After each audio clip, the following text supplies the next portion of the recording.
Xios. Believe we're all working.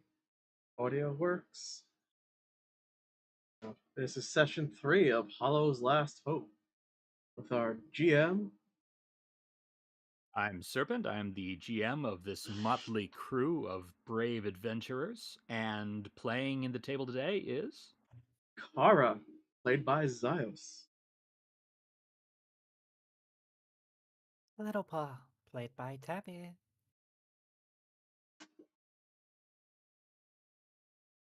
Henrietta, played by Rexty. Elowen, played by Celestia. And Baxter Bones, played by Shadow.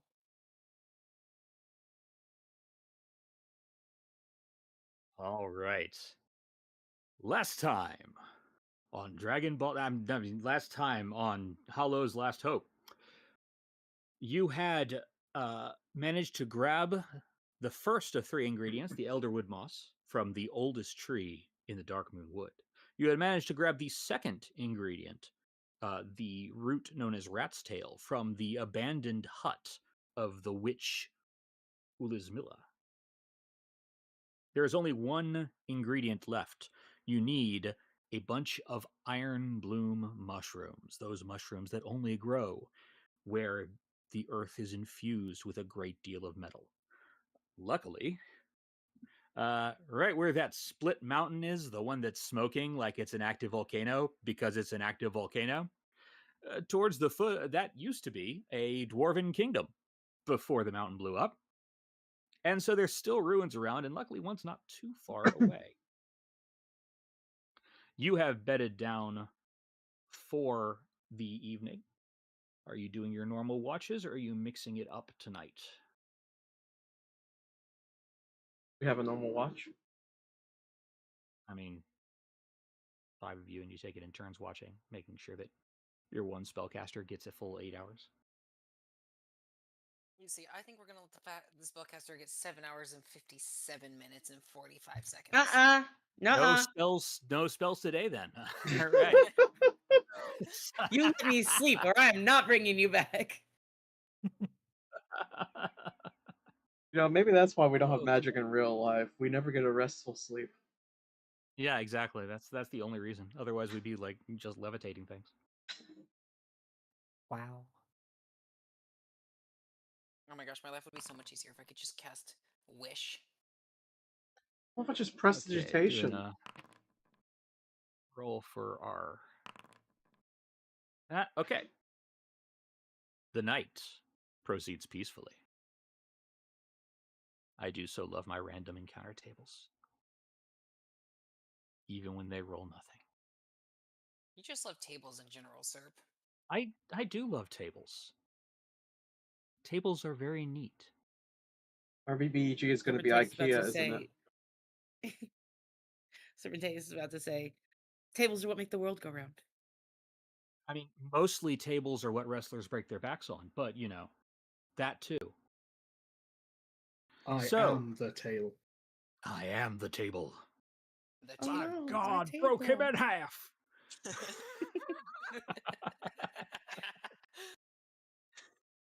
All right.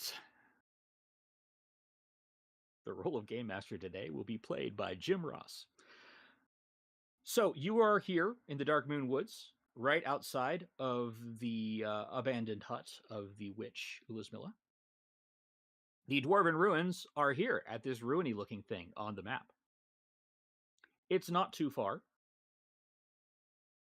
You wake up bright and early,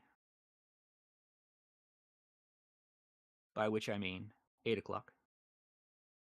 By the time you've had breakfast and gotten your hour-long preparations to get all your dailies back and things like that. It is now 8 o'clock. The weather has held so far, which is nice. The sun is beginning to warm the woods.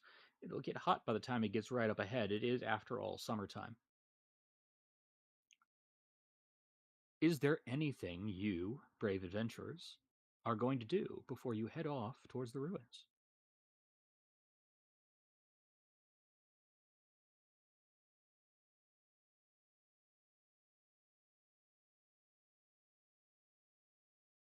I'm gonna click this rest button. If you are injured or you need to get your spells back, do go to your character sheets and click the rest button. That will reset all your dailies and give you back what healing you get from sleeping. Oh yeah, there's a rest button. Yep, there it Yes, is. there the is a bed. rest button. I don't know if that did anything for me though. I'm not sure if it does anything for you, Kara. You're pretty. I gotta reload You're- my you're- fists. Yeah, I you mean, haven't I really did had it a lot just of in dailies. case. I too have to reload my fists. Oh, your ignition comes back, but your ignition was at will anyways, so I've regained Yeah. my will. you've regained your will.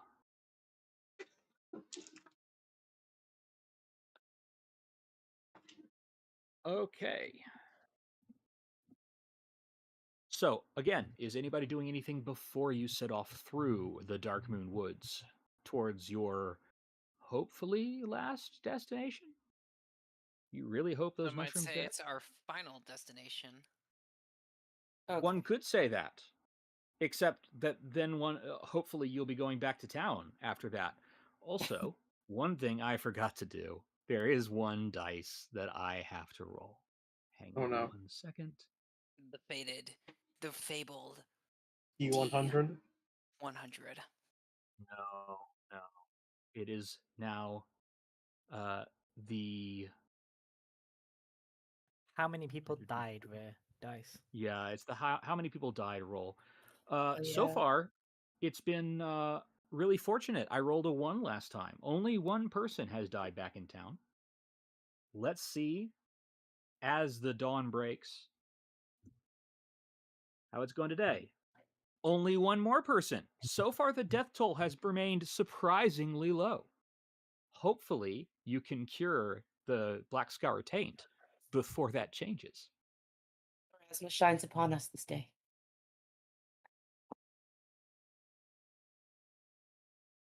Of course, you don't know how many people are dead, but, it's fun to keep the tension up out of character. 2 people are dead. 2 families are in mourning. And a whole town is wondering, will they be next? All right. So, having not heard anything that you guys are doing, I'm assuming you're going to the ruins. Is that right? Yes, Alright. it is. Yeah, Yep. that was our next slot. As I've already rolled on the random encounter table, nothing happens during the 4 hours that you walk through the woods. It is now about noon. And just as you are finishing up a quick lunch, you see before you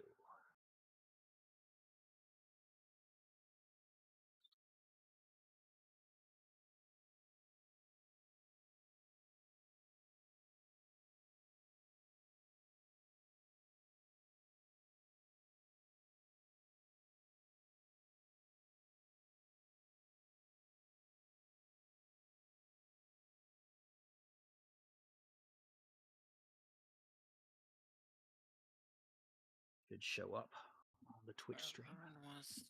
A ruined monastery. Yes.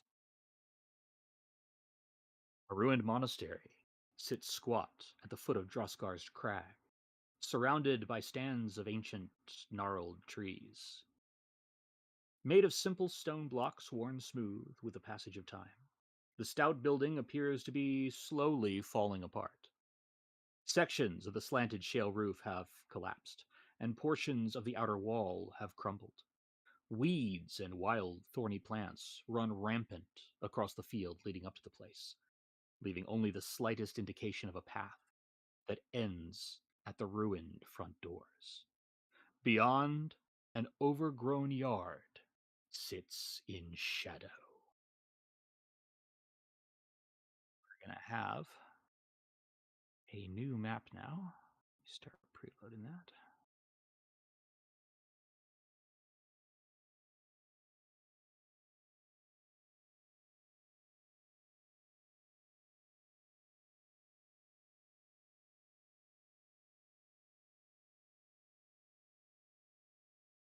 All right. Oh, that's much quicker for all of you coming there. Yeah, that definitely makes a difference. Rexty's the only one who's not there yet, and hopefully that will change soon. What did you change? I replaced the animated map with a static map, which means you don't get the really awesome ripple effect I had going in the water, but you know. That's still a pretty nice map. Like it. It'd be better Let's if not there move was ripples. 140 feet directly straight. That was not what I wanted to do. Yeah, let's not move at all right now.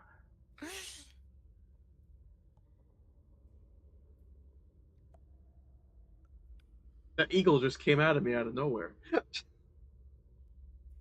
Headed right for us. Eagly, my boy. Eagly is the best.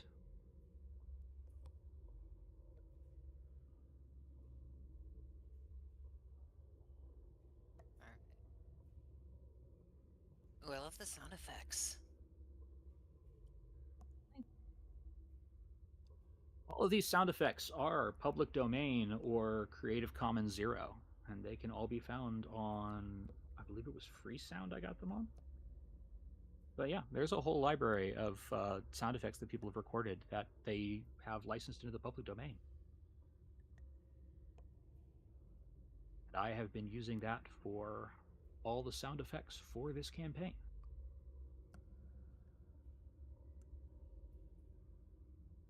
Except for the ones that are from attacks and stuff like that. That's actually a module that I purchased.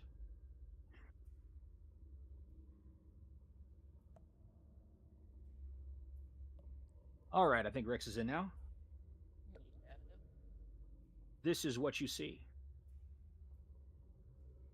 Yeah, sorry about that. I was stuck on 99% for a while there.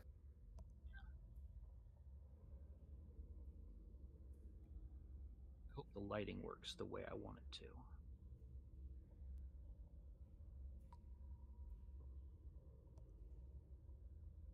So we are not strictly in rounds, but you can use that as a general idea of how far you can go. The wall is sort of crumbling here and you can see into the yard, but this is where the arch is. And of course you see the fallen doors right there. Oh, the doors are off the hinges? Statues. The doors are on the ground and overgrown. Guess Carl will knock on the door frame then. Yeah, given that it's just a courtyard through the door, like, there's no response whatsoever. As you go into the yard,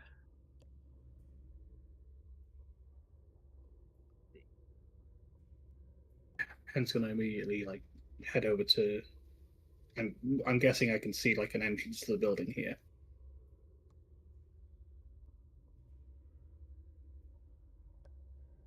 Was this door open?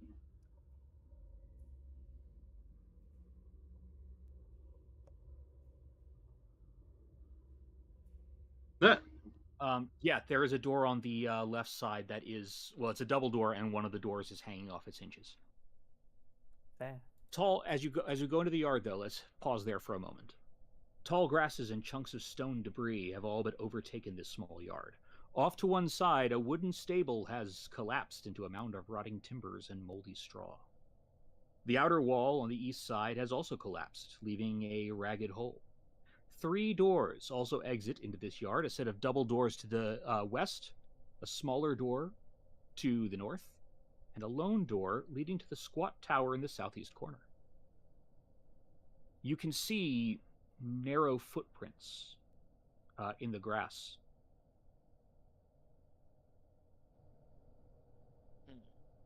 I will investigate the footprints. All right, why don't you give me a search check then? Search. Got it. Let's see if I find where that is. That is perception. Oh, It it's is perception. an exploration action you can take. Alright, perception. And roll. That's initiative. Perception. Roll. Roll. All right. It's an 18. 18. That's a good check there. So, you're specifically looking at the footprints. Yep. Are they fresh? What kind are they? Anything I can find?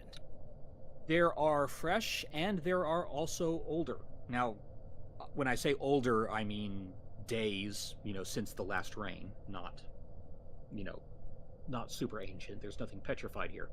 But you see there are prints from two different types of creatures. One appears to be a small-sized humanoid, but apparently with bare feet and claws. And the other are paw prints. Can I make out what kind of paw prints? That would be a nature check. To Nature? recall knowledge. You got it. To be able to determine an animal by its prints.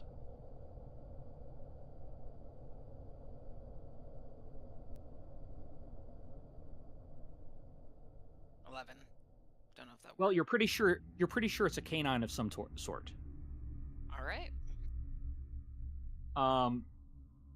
The paw prints go around to the right, and you lose them where the eastern wall is collapsed into rubble. The smaller humanoid prints go in the double doors. And also out of the double doors. Like, there's clearly traffic going on here. Seeing Henrietta walking like towards the doors, because you said you were doing that, right? Yeah, she's sort of like walking in that general direction currently. He's going to basically like look at you and like kind of whisper, "Oi, get over here real quick. I think I found something."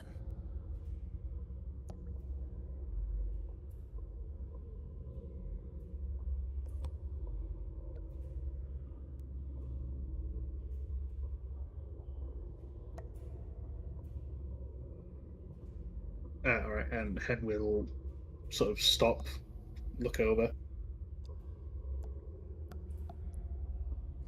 The doggy detective seems to be examining the prints on the ground. You said they're small humanoid with claws, right? Yes. I'm gonna Like, imagine Henrietta's if feet. I'm assuming that Henrietta is wearing footwear. Are you, Henrietta? Oh yeah, she's wearing boots. Yeah. Alright. Henrietta, would you be a dear and remove your boots? Already becoming that kind of stream. Oh my god. I don't see why I'd do that. Okay. Fair point. Are these goblin footprints?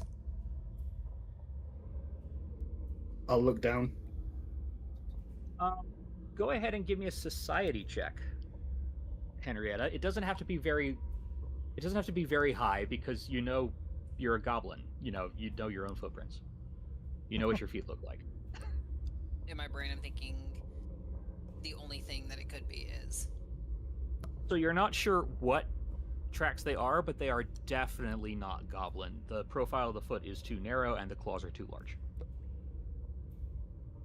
Yeah, no, these aren't goblin tracks. Alright. A different I can't give you species with anything. claws. Yeah, I can't give you anything better than that. I should point out, goblins don't have claws. You don't? No. I do. I know you do, little paw. You're Yeah. not a. That wasn't Liverpool.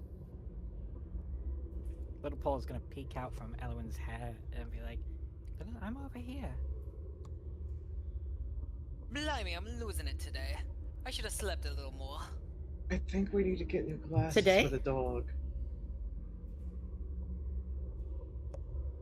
The dog will pull out a monocle from his pocket and kind of like slide it onto his head and be like, "There we go. That's That's much better now." That's a coaster for ale.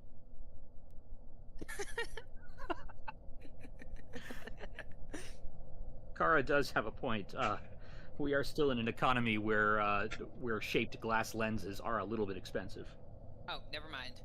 You could probably afford a monocle, and I'll let you have one as part of your clothing if you would. But like, monocles and spectacles are a little pricier compared to this economy than they would be in ours. Okay. No Yeah, automatic so grinders. the majority of people wouldn't have seen them before.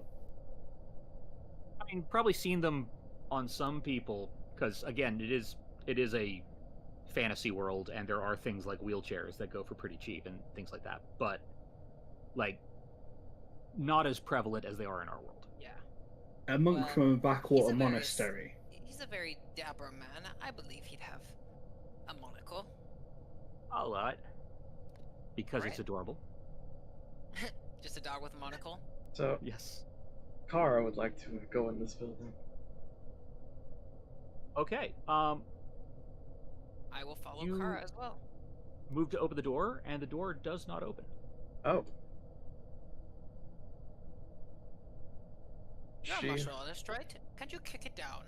she'll knock first to be It polite. does not appear to be. It does not appear to be locked. It appears that age and probably water leakage of some sort has caused it to swell and get stuck. She'll still knock to be polite first before destroying the door. And if anyone's strong enough, we could just kick it. How Isn't that long what do I you? just said? How long do you leave before the knock and destroying the door? I give like 40 seconds before I destroy the door. Okay. Give me a perception check. Hen will have walked back over towards the door as this was going down. The double doors or the door with the... Oh, okay. Now, that door, on the other hand, is entirely unlocked and unstuck, and in fact, one side is already open. However, it is very dark inside. There's still a roof on these ruins, and there are no lights in the interior. Doesn't Henrietta have dark vision though? I have dark vision. Yeah, I'll take my jellyfish. That being the stuff out. case, let me move you inside so that it gets rid of the roof for you, Oh dear. so that you can see. Uh-oh.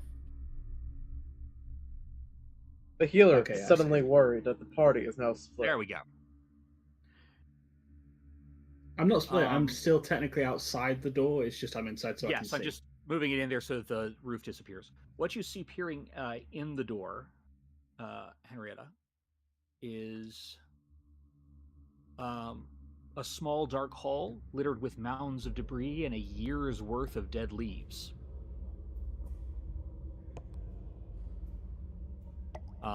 And as you can see, there are two doors that are actually completely off their hinges. They have collapsed, leading into what looks like maybe some kind of old ruined shrine. What you see there with your vision, you're looking at what appears to be an oversized anvil with a hammer on it, That makes sense. and some overturned pews. So maybe a chapel of some kind? Yeah. You said a year's worth of leaves. Yes. So I take it that I would be able to see very easily that someone had come this way if they've came recently. Probably. Why don't you give me a perception check to try and find tracks?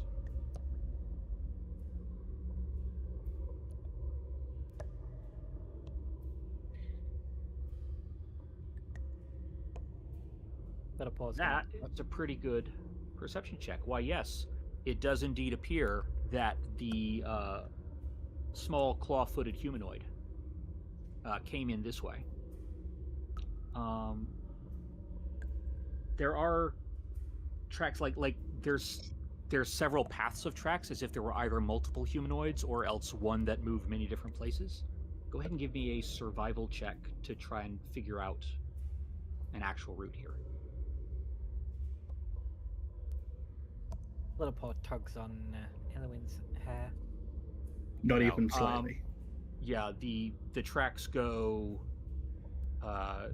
into the shrine here, they go north here, they go south here.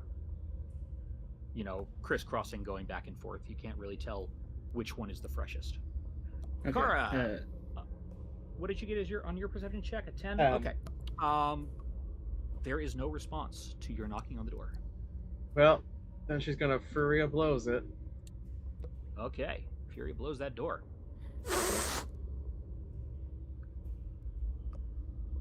Easily hit. Let's see how much damage you do.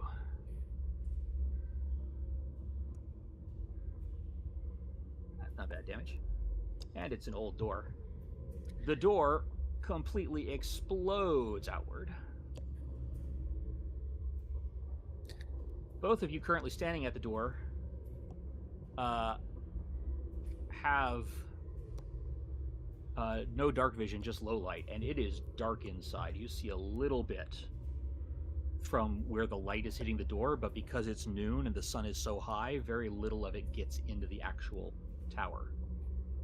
However, when you do open the door like that, suddenly there is a horrifying collection of flapping and chittering coming from the darkness and sort of screeing. Is screaming and lots of flapping. We are going to be in initiative. If you will right click on your characters, and on the bottom right you will see toggle combat state. Go ahead and hit that, and it will put you up in the carousel. I still have one of my Fear Hit Blows ready to go.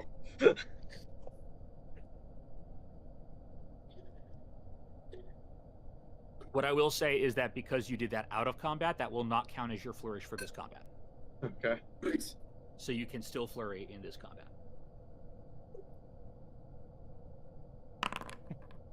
Oh no, my mount isn't going anywhere. I'm going first. I don't know what you're talking about.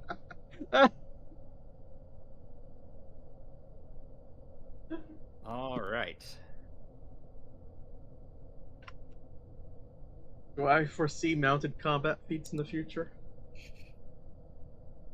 Sadly, can't get those for a person. Oh.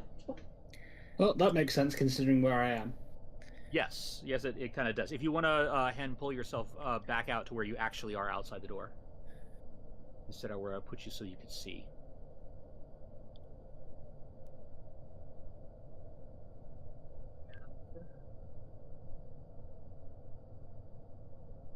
With that, in the encounter with Little Paw. So far, Little Paw, you're not sure what's in there, but you definitely hear through the open door flapping and sort of screeching, and also through the windows because now it's loud enough to hear outside.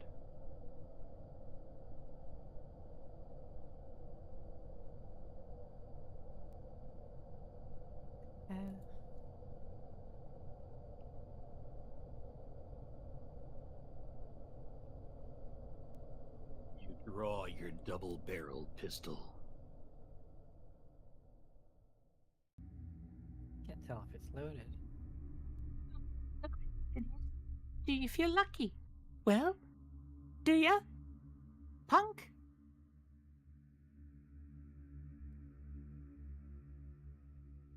I had unloaded it because, you were traveling through the woods, and it's a bad idea to do that with a loaded flintlock pistol. Is Little Paul lucky enough that there's a window right there for them? There is a window, however, that will give them near total cover, and also Little Paw, I don't believe, can actually... Does Little Paw have dark vision? Yeah, Little Paw does have dark vision. Just gonna draw and load the pistol. Alright. It would be very difficult to shoot through that window. I'm gonna hold and then just hold an attack until I see something that's actually in range. When the mount moves. I think drawing was one action, and loading both barrels is an action each, so that's your 3 actions for your turn. Okay, that's my turn. Alright. Baxter There's Bones. definitely something in there, Baxter. You can smell it over the horrific mold stench.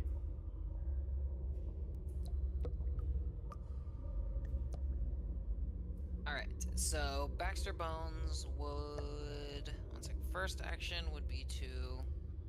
Let me open my inventory so I can draw my weapon.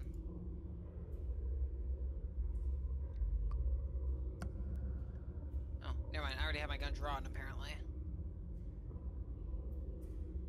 Oh well. Would Baxter have his gun drawn? He would not, so I'm just gonna sheath. And then... Draw. We're gonna ignore that first. One sheath. action? Yep. Reload as a second action. Yep. It is now loaded. Yep. You have one And action left this round. Indeed I do. And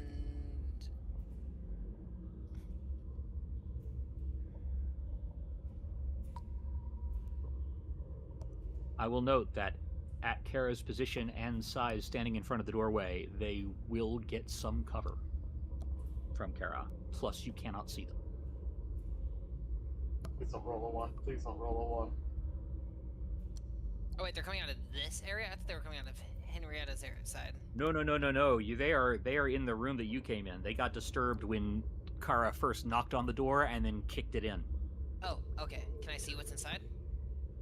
You don't have dark vision, so no. Okay. Ancient ruins. They have not kept the torchlight up. Would it be an action and would it be 2 actions to draw my lantern and put it on my hip? No, that would be considered one action to draw. That essentially is to wield your lantern.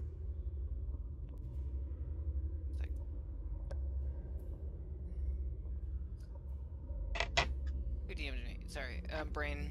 Alright, I was like, do I even have a lantern? I think I got one. I'm gonna make. Alright, inventory.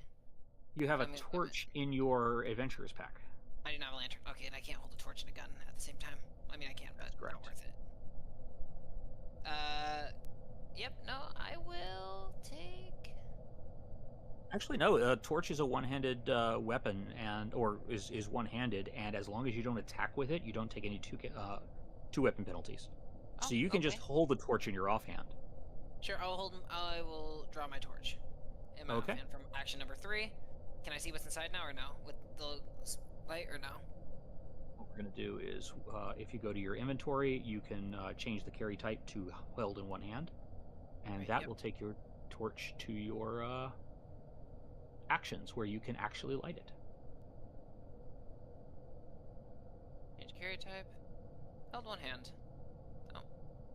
Alright. Theoretically, it would take you another action to light it, but honestly, get your lit torch. There's a checkbox up at the top of your actions that says torch is lit. If you check that, it will automatically provide the light for you. Yep.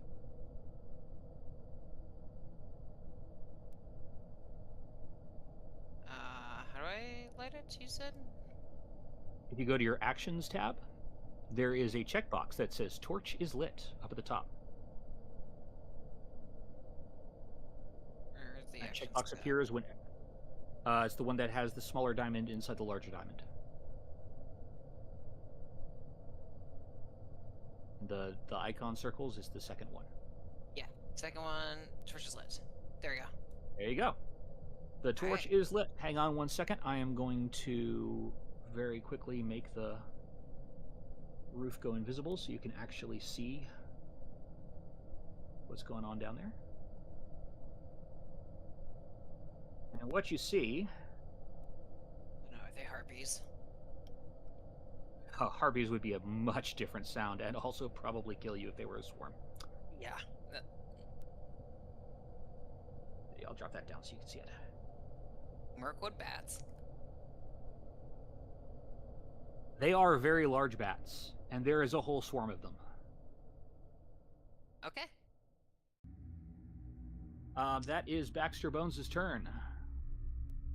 Yes, it is. Kara! Baxter's torch is lighting your way. Kara moves in within range of the swarm. Okay, remember to target them if you're going to attack them. And Dragon Tail Fury of Blows. All right. That will, in fact, hit. It's not difficult to hit a swarm.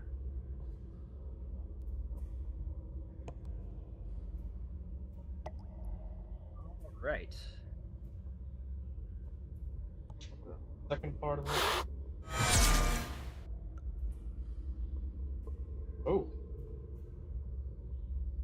Is that a critical or? That is a critical hit for double damage. It's not a nat 20, so you don't get the critical hit deck, but Close. It's one away. So the bat swarm, the problem with swarms is that because it's lots of little creatures, it's very hard to actually do damage to them. So the bat swarm only took 1 point of damage from that hit. From the crit, though, it's going to take significantly more. Basically, swarms of this size have resistance 6 to most forms of physical damage, just because, each time you hit, you're really only taking out one of them.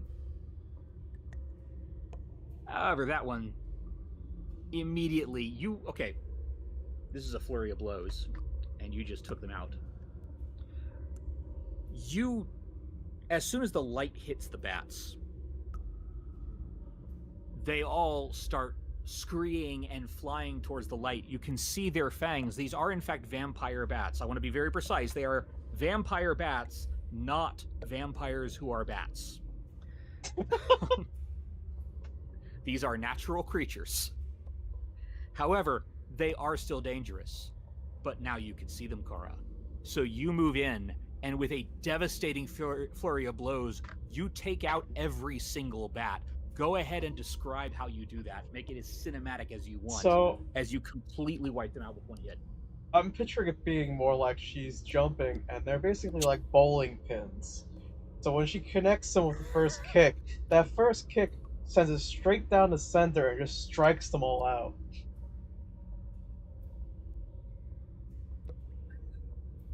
Reason they all pull in their wings and stand completely vertically in midair as the one bat bowls into them and sends them scattering. So, yes, the bats are in fact dead. Oh, hey, look, there's also a triangle that keeps spinning right there. Yeah, that's because it was going to be their turn next, but no point of that now with that crit. That was very well done. That was efficient. Okay, we're going to drop out of and here I combat thought rounds now. me and Shadow would be unconscious. And now you get to... Oh wait, why does it say Shadow, not Bones? Again? Why does this always happen? That's whatever. Baxter, get off my back. I can't move. Oh, it's because I didn't... Pink. Okay, there you go. Okay, Shadow, I'm going to get rid of your token and replace it now. Got it. I thought I'd done that I'm now stuck with under every the map, swarm. but clearly I missed this one. Hen is going to just sort of turn in the direction of that, like, little shed. I'm Hearing... encumbered at the moment, so I'm going to de-equip my torch. You are really at the max of your weight limit, aren't you? Hen, I did not catch what you said. What did you say? Hen's going to turn and sort of like look in the direction of that like shed thing after hearing the combat go down, and hear that it's quiet again, and be like, "Oh, I guess they sorted that," and is going to sort of like silently beckon Elowen, like try to get her attention. Elowen, you get to decide whether or not you see that. Which Should I direction roll? you're looking right now. No, you don't have to. I mean, you can if you want to, but I was thinking I could roll. And then that would decide. You just decide. Yeah, sure, I'll see it. Hen makes several like hand gestures, and then realizing that you probably weren't taught these ever, is going to sort of like in a hushed whisper in your direction, to be like, "More tracks this way." Little Paw peeks out of the hair of Elowen and makes the hand gestures in return. She's helping. So, Baxter, the problem is as soon as you put the torch out, Kara is immediately plunged into pitch darkness. But before the pitch darkness, you did manage to see... Kara's just gonna light her fist on fire. That's... Yeah, you can do ignition. Grime and a layer of white guano cover much of the ancient crates and barrels stored in the base of the tower. A rickety spiral staircase ascends along one wall to reach an open trap door. About 30 feet above. I'm joking, I don't say that. Bat guano actually can be, but not No. generally when it's just lying on top of something. You know, there's a certain chemical that you need to add to it. Yeah. You can turn it into very flammable stuff. Yes. That's how Fireball was originally cast in D&D. Mm-hmm. If you don't have any guano, you just have to wing it. Is So, there- Kara, you're lighting your fists on fire. Mhm. How nifty is this? If you actually turn on ignition, will it actually light up? Has this been programmed well enough to do that? I am curious.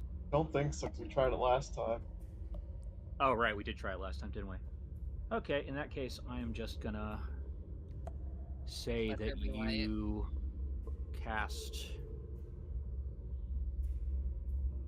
candlelight. There you go.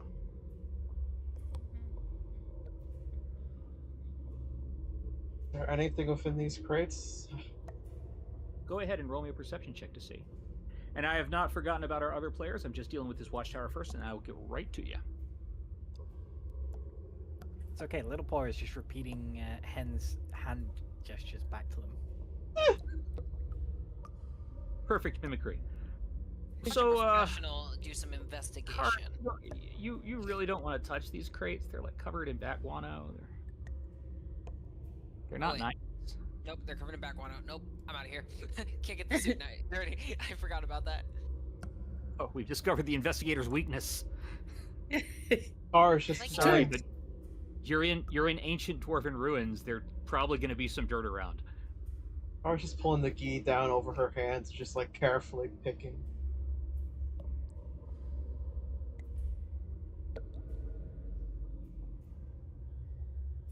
Henry's going to look into this. I'm guessing it used to be a well.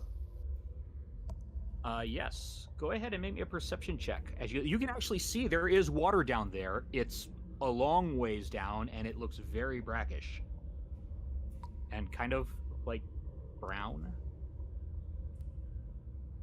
Well, I mean, Let's see. dependent search check on takes about 10 dependent minutes. on the angle, I'd only be able to see it in black and white anyway, so I wouldn't know what color it is. Very true. Very well. Actually, in this case, you can see down there because the sun's directly overhead. Oh, okay, then yeah. Okay. I know the shadows on the map don't quite indicate that, but I did not know what time you were going to arrive when I made the map. That's fine. So yeah, you can see down the water, but go ahead and give me a perception check anyways to see what else you might see.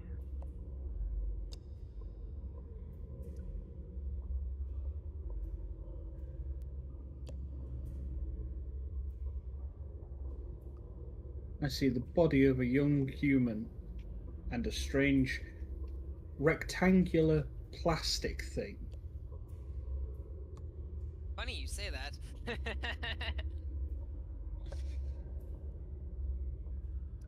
All of a sudden, Strange rectangular plastic thing. Lassie Don't know what you Bones mean by- comes running over.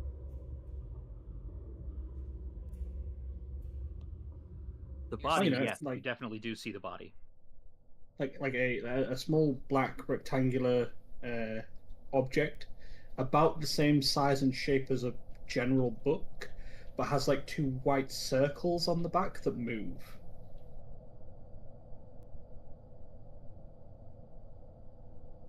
Yeah? I honestly have no idea what you're talking about. Tape recorder. Oh, A VHS tape, as in Oh. the VHS tape. Yeah, no, it's a. I'm sorry, it's a Did you callback. not hear me? Yes. Yeah, did you not hear me say, "Haha, funny you say that"? Because of what we were talking about. Yes. Yes. Okay. So, you discover a few things. Yes, there is indeed a body there, and it looks bad. It looks like it's been torn apart. Fairly recently too. Like, there's still flesh on the body. It's not like within minutes recent, but probably within days. Putrefaction has started to set in, but it is certainly not done with yet. 10 feet of rope dangle down into the well. I do indeed You're- have that. Don't know if you have that as well, but I have rope if necessary.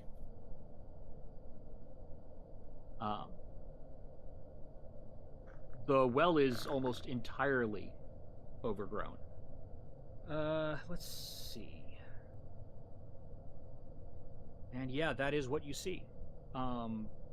Again, this body looks like it was just torn apart. Guys, there's a corpse in this well. A corpse, you Not say? in the well, next to the well. It's right. Oh, so, right. Here. Okay, never mind. Next to the well, never mind. Oh, Right where here? Baxter's standing. Baxter's Oh. practically standing on top of it. There's a corpse here. Oh, I see the corpse just under the tree. I can kind of see it in the Yes, it required the search check because it's a little bit concealed by the grasses, but like once you're in that vicinity, you can see it. I am going to do what I do best and look for any identifiers. All right, give me a search check. You got it. Meanwhile, Willipole will tug on Elowin's hair again. Ellie, Ellie, Ellie. Yeah, I want to walk over there. What is Elowin doing? Elowin's been kind of quiet. She's gonna do like a very quick little prayer, and then I want to see what Baxter gets first. Well, you can definitely see that there was apparently quite a lot of piercing that went on with this body to tear it like this. Baxter, you want to give me a medicine check?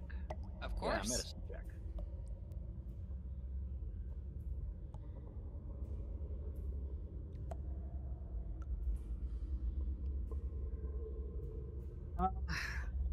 Could be a number of things. Could be some sort of heavy slashing or piercing weapon. Could be claws. Could be fangs. Could be animals, or could be like barbarians. But definitely some violence was involved here. Like this is not a surgical kill. Pull a chop. Baxter Bones would remove his hat, put it to his like chest. Give like a soft little head bow, and then look to Elowin, who appears behind next to him, and says, "Your cleric. This is your domain, is it not?" As I point That to feels the a little body. bit targeted, but yes. Could you try and figure out what killed this? Can't tell if they're a man or a woman. Or is the body too mangled? It's kind of bloody chunks. If you had to guess based on proportions, you'd say a man, but it could really be either one. The poor chap.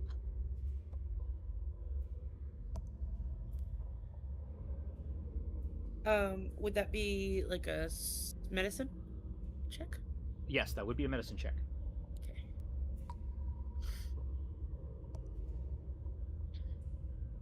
Ooh, nice roll.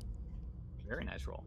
Thank you. Go ahead and give me two other things, if you would. A perception check and a nature check, just to follow up on that medicine check. Okay. So perception first.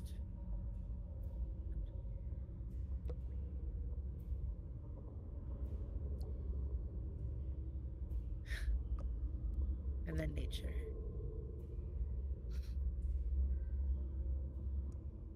Okay. So, based on the canine paws that you saw, you think this guy was torn apart by wolves? I think this guy was torn apart by wolves. Those are definitely fang marks. Definitely from some sort of canine species. You're pretty sure it's wolves. Nasty Pretty sure it's wolves, you guys. Wolves, completely uncivilized, unrefined, nasty, nasty creatures.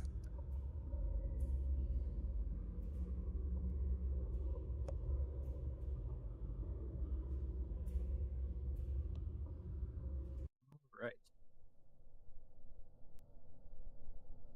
Kara, you are still in the watchtower. What are you doing? Going to go up to T.R.A.S.H. Okay. Oh, I see what it did now. I thought I'd set that to where only I could give permission, but apparently it set it to automatic instead. But before that happens, I need you to give me a perception check, Car. Oh yeah, I'm good at these.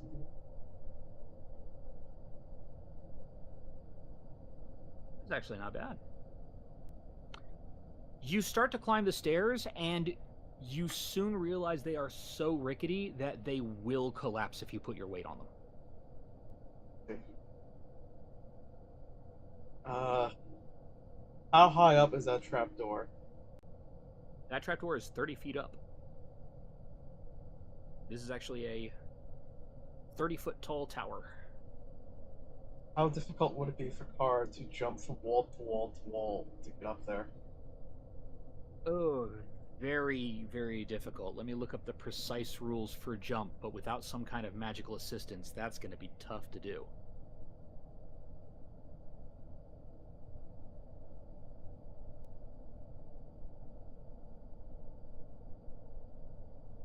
I Oh, no, cast it's Mary a map. Poppins, y'all.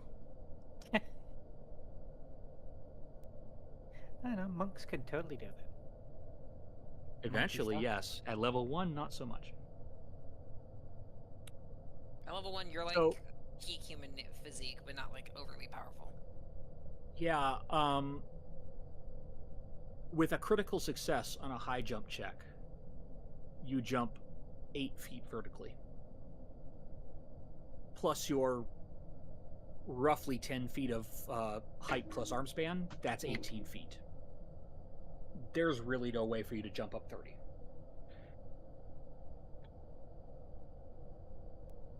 You have rope?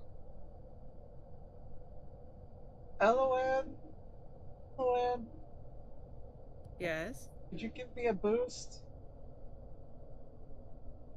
How do you Eloise. propose I do that? Elowen is really just a party mom. She, Apparently is what's When did going this on happen here. to me? Car comes out and, she I kneels have a and puts climbing her kit. hands together and, like, braces Apparently. together, like this. Just need you to do this and then push up. Just give me a little boost as I jump.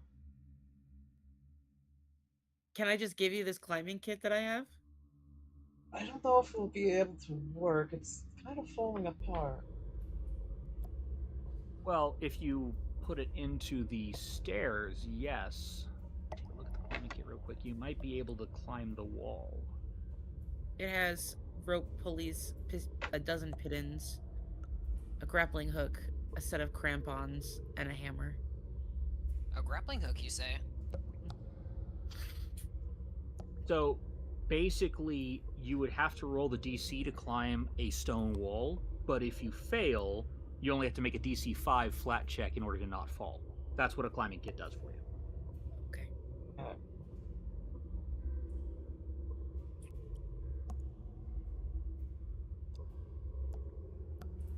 I do also have rope.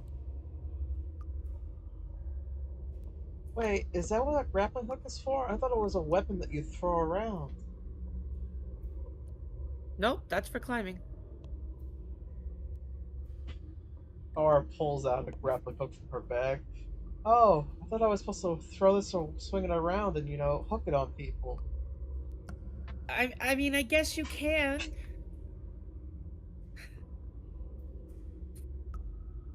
I guess I misunderstood the word grapple. Oh well. Oh boy. What kind of Eastern cultured combat monk are you if you didn't train with grappling? Right?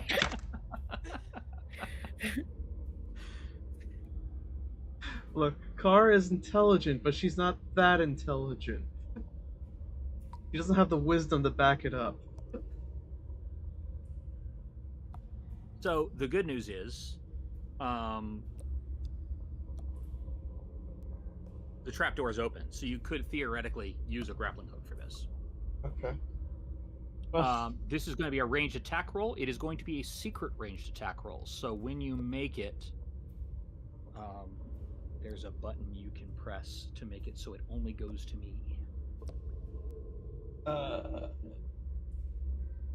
have a range attack It's called to a use for that? blind GM roll.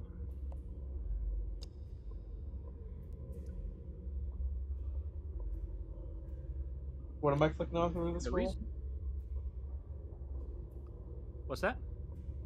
What am I clicking on for this roll? This is going to be a basic ranged attack. So,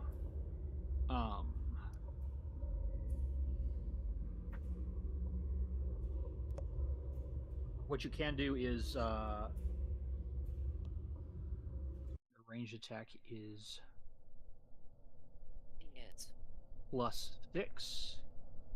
So if you want to just where it has the message thing in chat, if you want to click on the blind GM roll, it looks like an eye with a slash through it. And then just type /R and space 1d20 +6. Where do I see blind GM roll? If you go to the chat tab, Yeah. down at the bottom where you can enter your message, Ah. there are 4 buttons up above it. The third one is an eye with a slash through it. That's blind GM roll. 1d20 +6?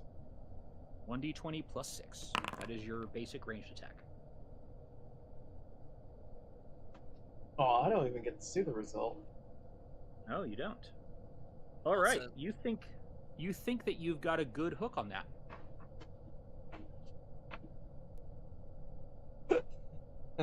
Think. Well, Blind rolls are so much fun, aren't they?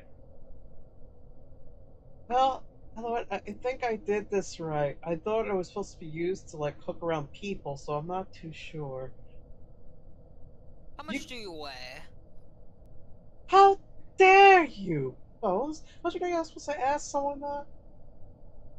Oh boy. How much do you weigh? This is a very normal question to ask. Little Paul giggles. Ken's Car. gonna look over and be like, maybe about 120. About 120, you say? Car is going to give you a very mean glare. 220. No, I Derek. don't think Kara's that big. 220. And Little Chunky. Paw thinks this is an auction, apparently. And she tries to intimidate you down for that. Zach, let me roll. What would it be? So, to be very clear here, you can roll against this if you want to guide your roleplay, but generally speaking, social roles between player characters don't really matter. Okay, I want to roll diplomacy to try to calm them down. Okay. I You roll can above a 10 definitely or- roll and have that guide your roleplay if you so choose. Yes, You're just I not want to. required to abide by the roll. Oh well. Yes! Yes! You're welcome for this, Serpent. Oh boy. Baxter, I think you probably say something along the lines of, you shouldn't be so sensitive about being fat, you know.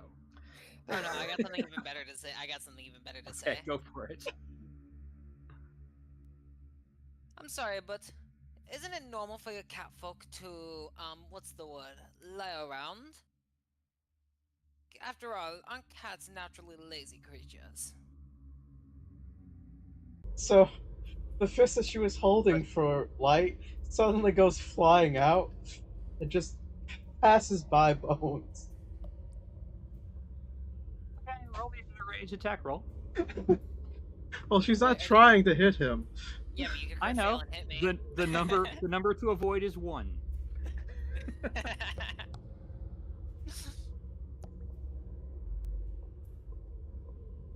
God, this is fun. Also, Already party conflict. This is already Hey. happening. Oh, As we closer. should.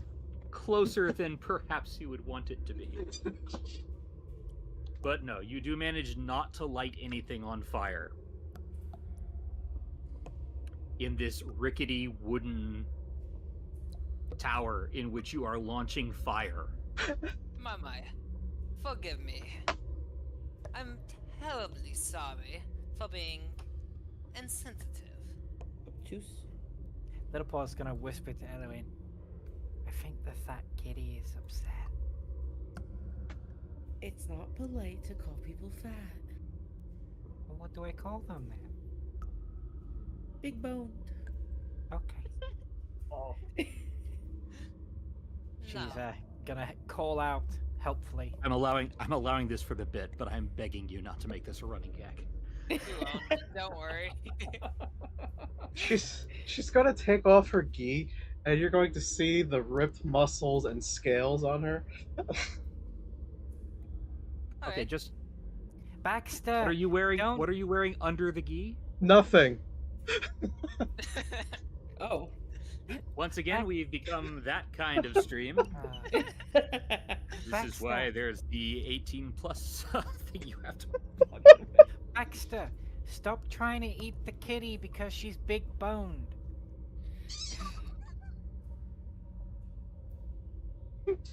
Maya, how insensitive or indecent of you to just expose yourself like that. We're not here to objectify you. I was just making Actually- a fact.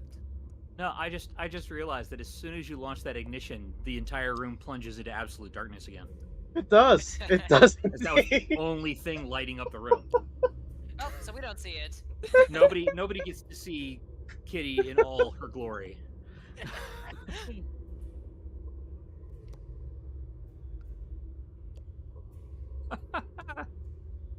Oh my god, I'm sorry. And I haven't heard from you in a while with all this chaos going on. What are you doing?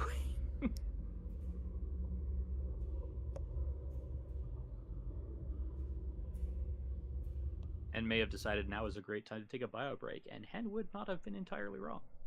No, I'm here. Okay. Well, Hen, after finding out what had happened to the corpse that she found, is sort of like leaning against the doorway, looking into the house, and just sort of like listening to see if she can hear any like animal sounds at all. Okay, go ahead and roll me perception. As you see what you can hear.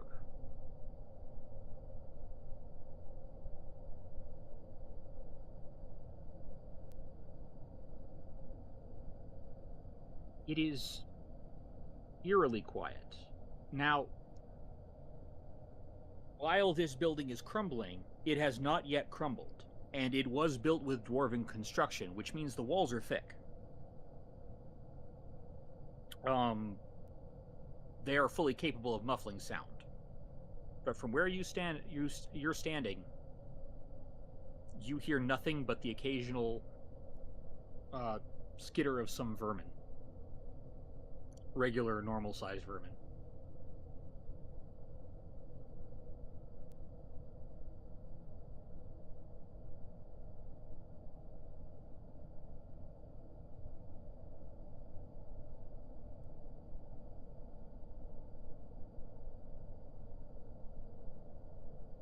X, are you really farting Alright. as I hold you?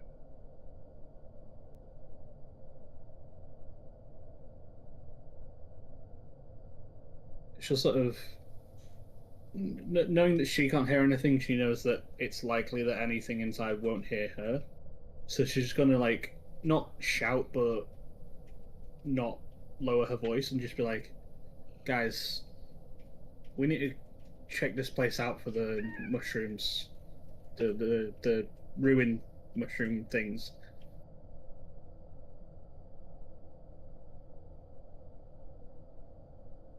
I can go myself, but I'd No, rather you should guys go came with yourself. me. Yeah, we'll go together.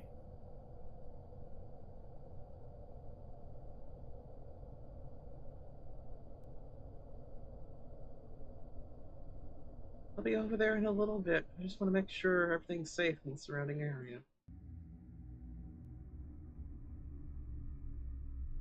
She begins to climb. Okay, give me an athletics climb check.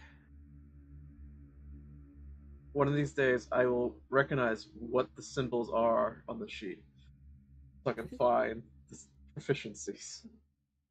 One of these days. Today is not that day.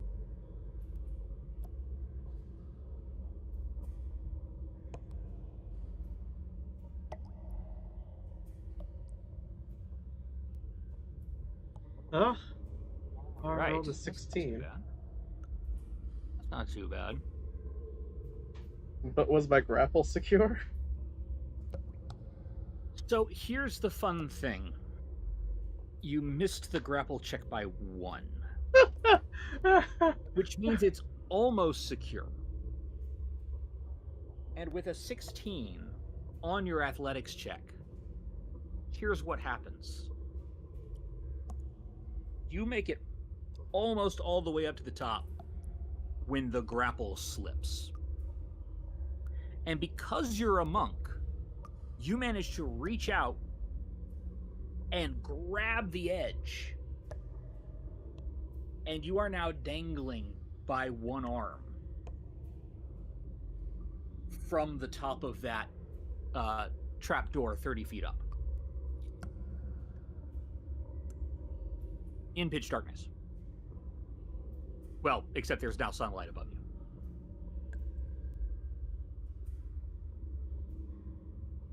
Honestly, it would actually be quite a beautiful scene. You would be illuminated by the sunlight, seeing as you're just beneath the trapdoor, just sort of dangling there, as everything else is in pitch darkness. Shit, I forgot to put the key back on. Yeah, beautiful scene.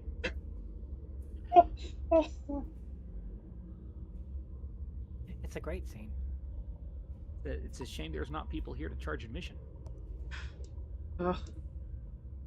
Kara's gonna try pulling herself up. All right, that will be another athletics check.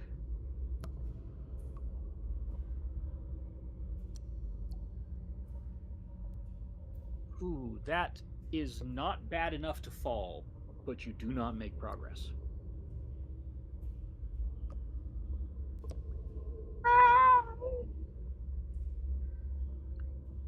After you're close enough to hear the distressed meowing coming from inside the tower.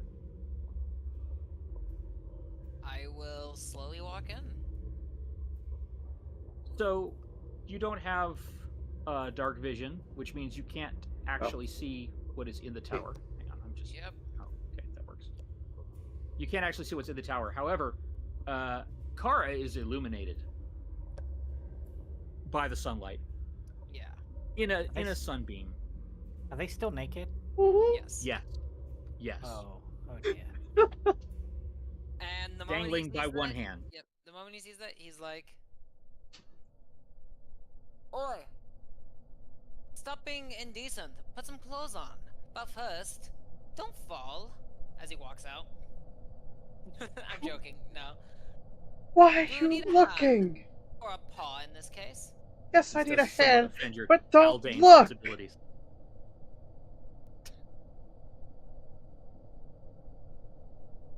Honestly, if you didn't want to be seen naked, why'd you get naked?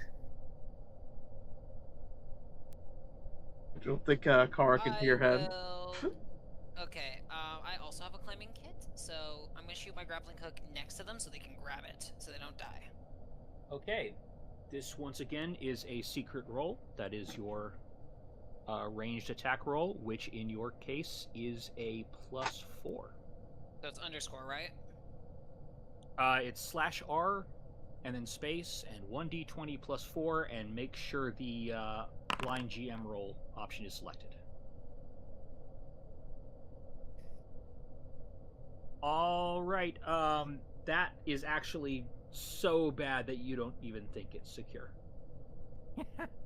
Like you toss it up there and it like scrapes along the stones and then falls back down. Okay, so it's not bad enough that it hits me. No, it was not a 1. It did, however, fail by more than 10.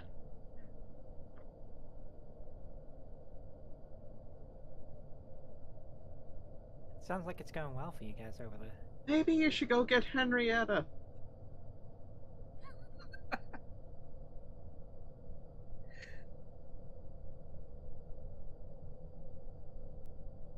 It makes sense that a dog like you doesn't have the strength to throw it.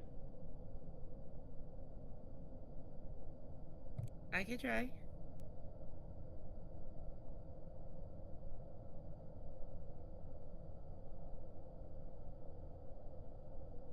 You guys want it?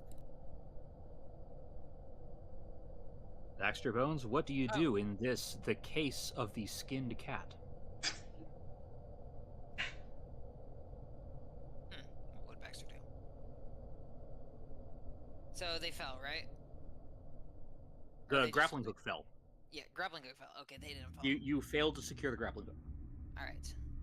Am I allowed to try again, or is it? You are. Yeah, you can try as many times as you want. Sure, we'll try again, because I don't know how long they'll hold it on, or they'll be able to hold on for before they fall, and I don't want to deal with that. Okay. Why don't you do that? And Kara, why don't you give me another athletics check?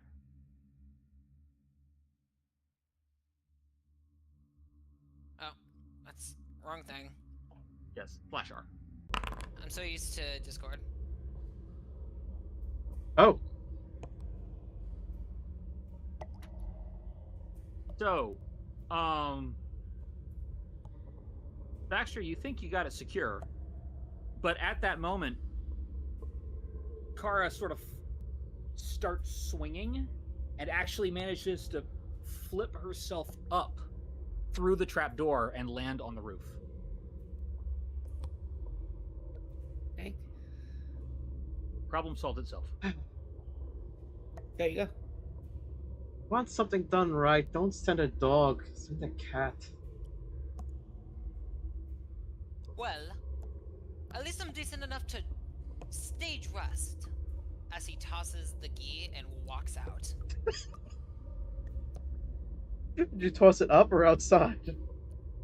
Up, like towards you. How hard is it to throw a piece of how hard is it to throw cloth 30 feet? Not that hard. I feel like the it's pretty cloth, hard. Not enough. Light.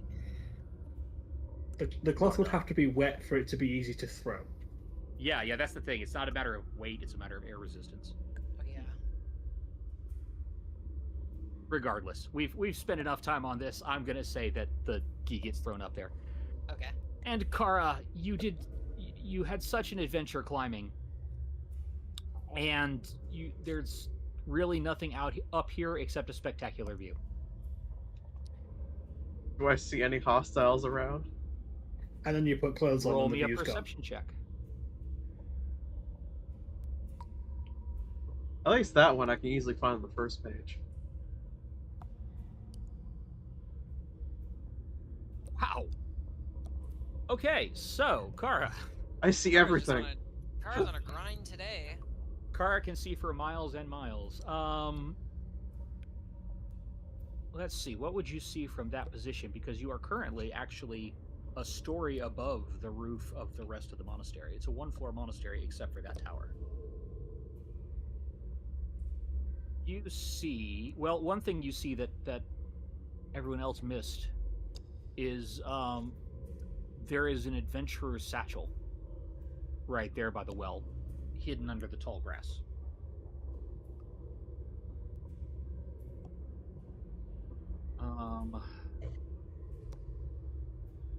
From that angle, you see that back this way, it looks like the roof has collapsed, leaving just a pile of rubble, which means that is another potential entrance into the monastery because that whole wall is collapsed. And that's about all you can see from that angle.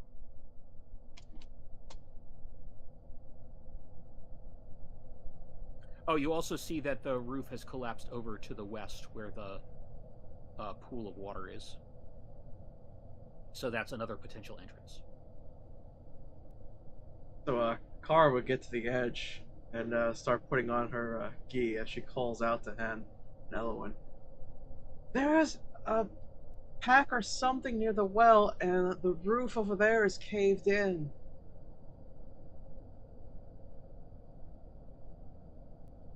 Hen's gonna shoot a very angry look up at the shouting feline.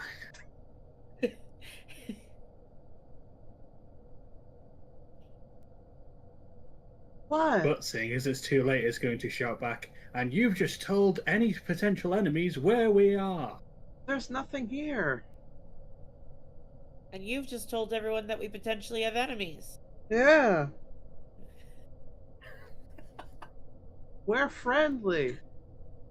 Except for that dog. That dog's mean. I swear, hobgoblins were more intelligent. And she's just going to turn away and walk into the building. Okay, go ahead and walk into the building. Stop wherever you would stop. Elowen is gonna follow. Meanwhile, you should be able to see the backpack on the map now. Oh yeah. Actually, I'll go. Yeah, I'll go for that because we're right here.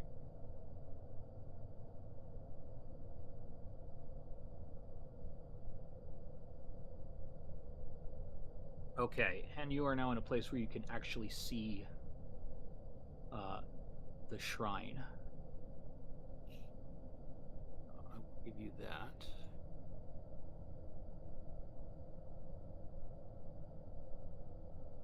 Just going to show that to you. Duskwood pews lie tipped over and covered in dust on either side of this ancient shrine.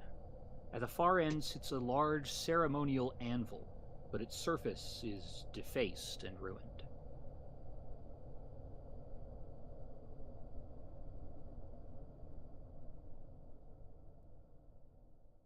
Kara, you're 30 feet up. What are you doing? Well, she's getting her gi back on, and she's calculating if she can jump down there safely.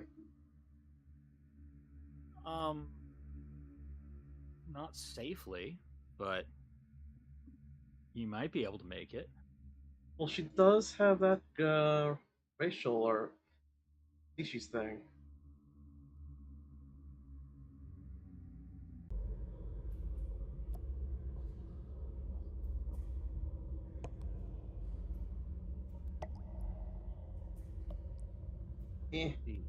Land on your feet. How could I not remember that? You do indeed have land on your feet.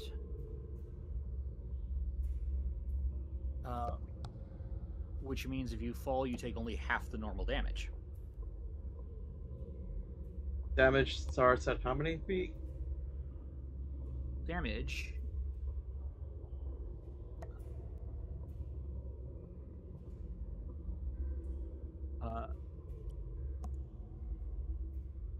Starts if you fall more than 5 feet, and you take bludgeoning damage equal to half the distance in feet.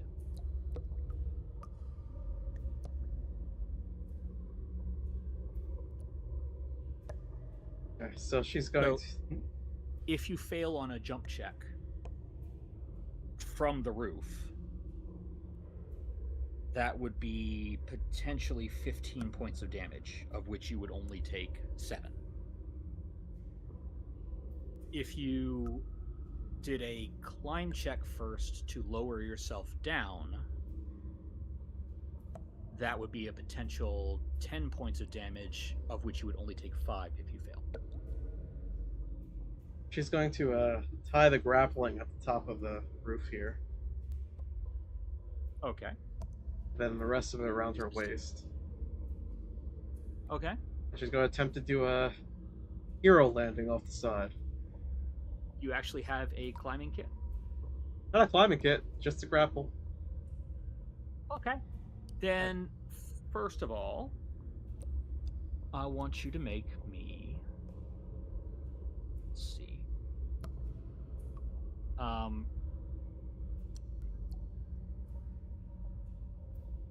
Yeah, make me, would it be thievery to tie ropes? No, it'd be crafting. Make me a crafting check. You know, it was fun having a monk while it lasted.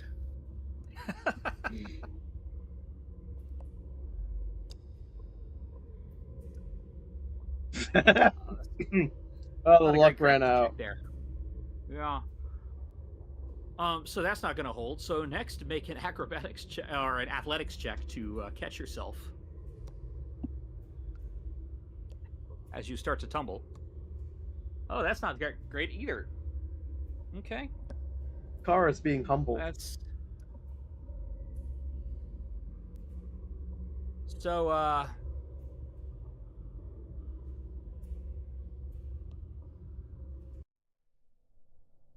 The good news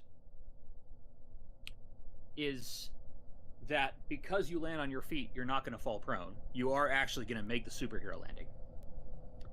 The bad news is you're going to take 7 points of damage. I mean, that's fair. It's always horrible on your knees. Yeah, it's just going to jar every joint. It's going to hurt a lot. So she's gotta try to keep a straight face when she's doing that, but she's screaming internally. That takes you down to 12. let's see, -7. That sound. Okay, That's an appropriate sound. that is an appropriate sound. Okay. Meanwhile, as everybody's watching that drama, Hen, what are you doing about the shrine that you've discovered?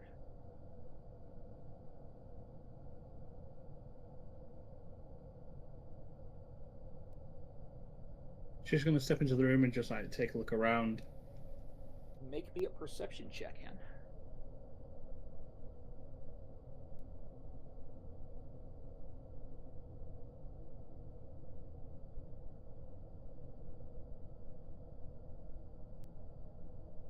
Okay. Give me 1 second.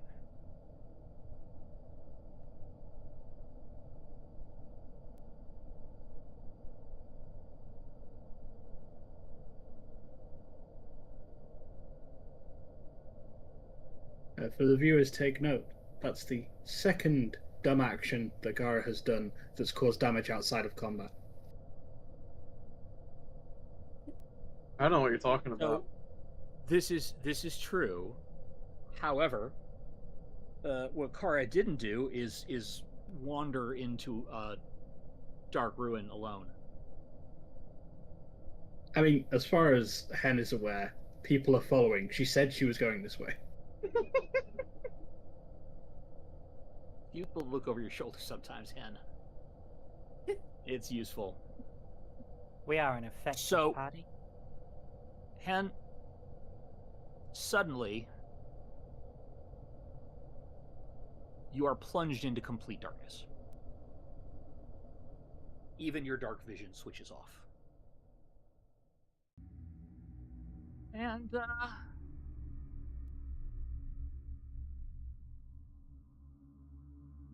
everybody go ahead and roll some initiatives for me. Oh. Whoa.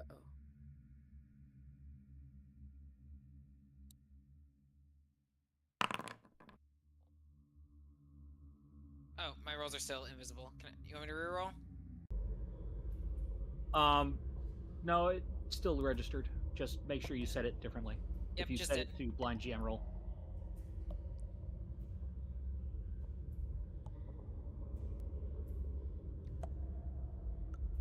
Right.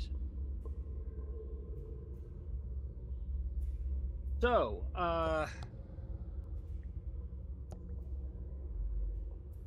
Hen, I will give you one free action. As you are suddenly plunged into absolute magical darkness.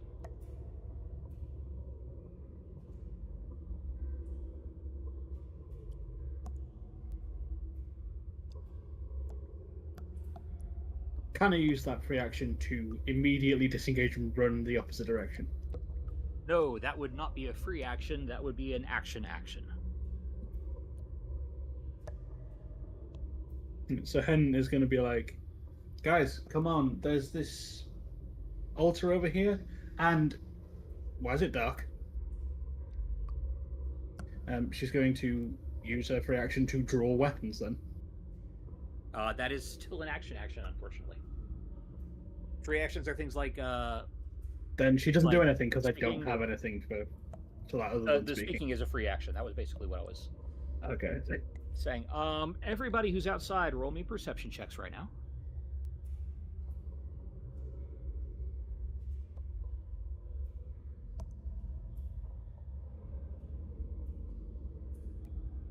Dirty 20. Kara, Elowin, that's very good.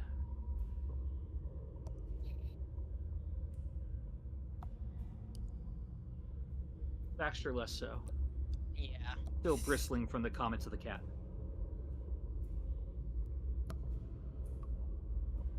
Elwin, I never went into what's actually in the pack, did I? I looked at it. You did? I read Did it. you see all the stuff in there? Yeah, Okay. lots of stuff. That's fun. In that case... Little Paw sees nothing. Little Paw knows nothing. However, Elwyn and Kara, you actually rolled high enough on a perception check to hear Hen's voice very faintly saying, "Why is it dark?" as you suddenly realize the goblin is not with you. And with that, that is the entirety of what you know. Elwyn, it's your initiative. Okay. Man, I'm gonna go inside to start with. All right. I'm having deja vu. Weren't you saying that the You're other? trying to go through the closed door instead of the open one. Oh, my bad. Which one's the open one again? The one at the top. This way. No. Oh, just right there. Okay.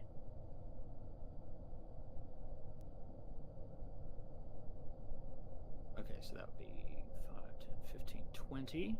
You have, I think, 5 more feet of movement. I think hers is However, you cannot see in here. Yes. That is one action. Yes, she is 30. Okay. Okay. Let's see. You have 2 actions remaining.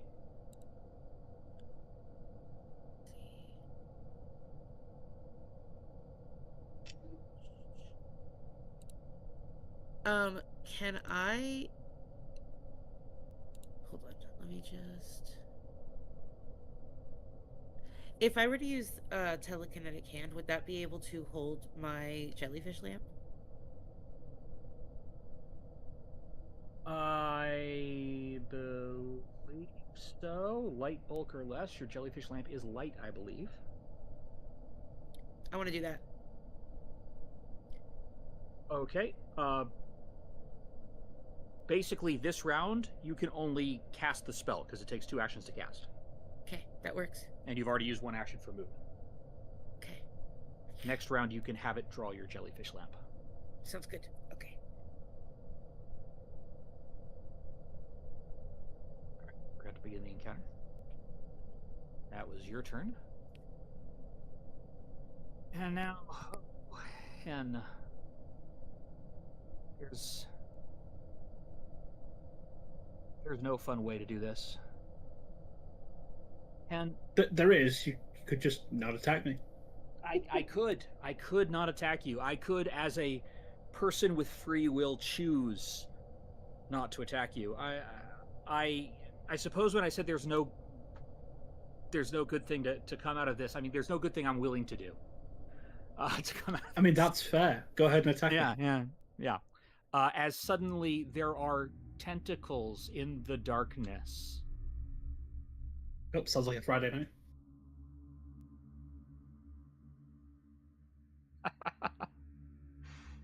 Hen has a lot more fun on a Friday than I do. I mean, you're the one saying that'd be fun. I just said it was a Friday night.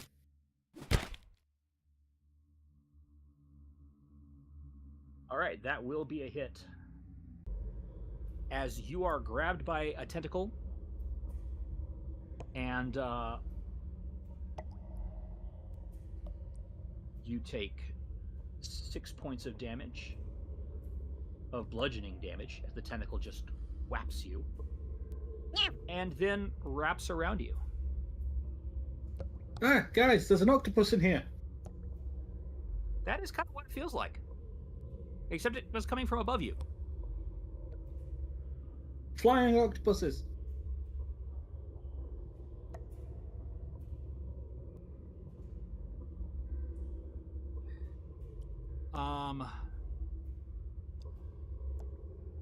Then it gets a grapple attempt at that. Its next action.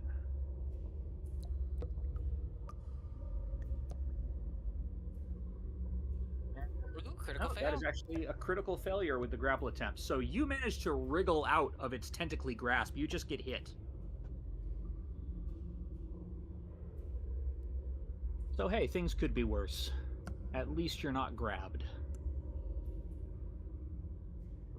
Little Paw. That's my name, don't let it out. So you actually can see right up to there. And then suddenly you can't. It's like a sudden wall of darkness. Little Paw is gonna like sniff. Like, can she smell into that room? Ah, that's a very good question. There are lots of smells in an old and musty ruin. Why don't you give me a perception check? Do you have smell as an actual sense? I don't think so. No, you don't. Yeah, wait, as an natural awakened 10 is- animal, you get like a special, like certain awakened animals get like when you choose your awakened animal, there's like a bunch of things you pick and you get special attributes. Because I chose a Oh, dog. Little Paw. Yeah, Little Paw chose Dark Vision. So Yeah, not you chose sense. dark vision. I got sense, or because I Still- chose dog. Yeah. That is a very good perception check, Little Paw. Yes, there is definitely something alive, and it smells animal-ish.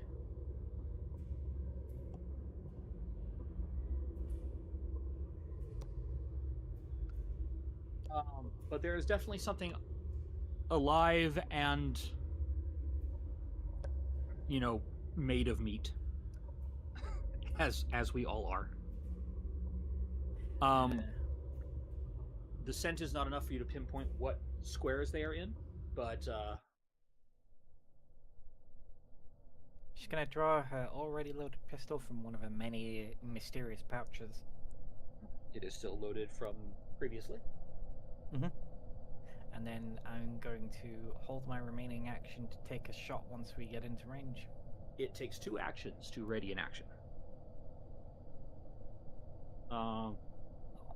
Actually, which you have, because the perception check would have been free. So, yes, you do that. Yeah. What is your trigger? So you're, as soon as you're aware that you're in range of a creature.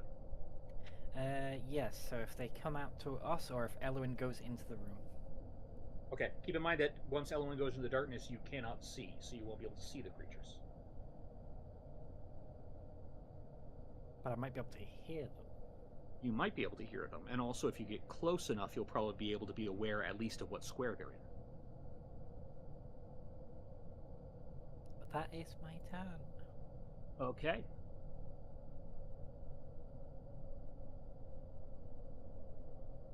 So it is now time for the other flying octopus thing. These. Oh my gosh, I know what these are. I don't know what these are, but I know what they are. Yeah. It's already next to you, so he's going to try to attack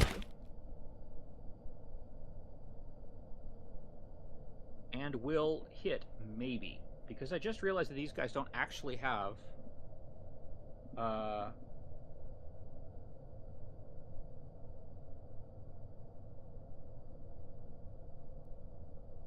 don't actually have... Oh, no, it does say that they specifically can see within their own darkness. Okay. So, no mischance. They just hit you. Once again, they are attempting to grapple. The hit is going to do...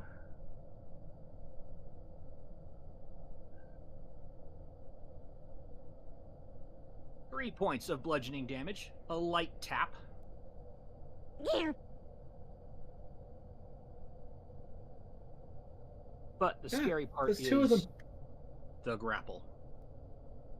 Oh, and this time it's going to grab them as you feel the tentacle wrap around you, holding you tight.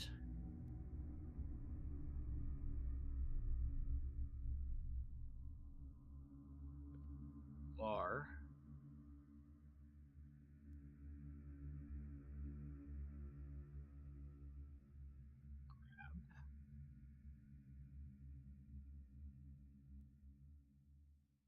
Okay. And that is that creature's turn. It has you in its horrible, squiddy grip. Baxter Bones. Movement number 1.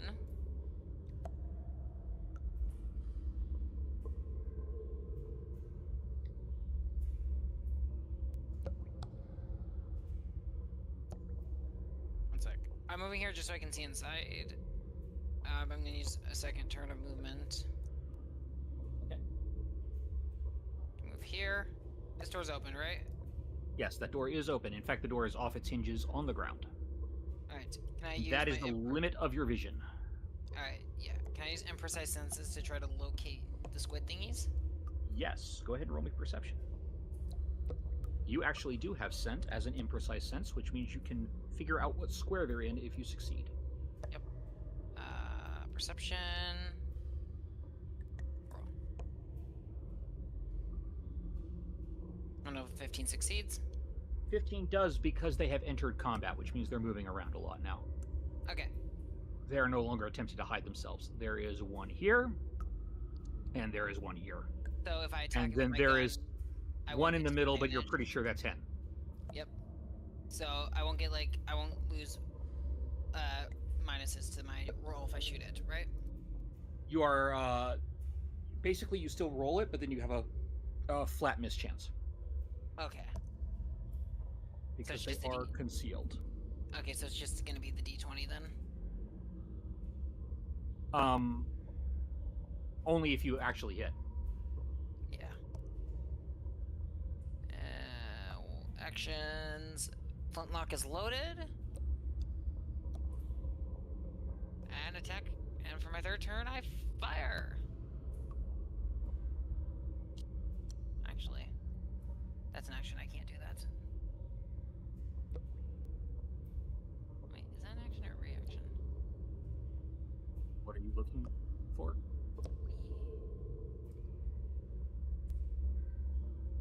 Your flintlock was already in your hand. You never sheathed it again. Yep. Not what I'm talking about. Why is my... Oh, I'm not in combat, that's why. Combat HUD. Clue in.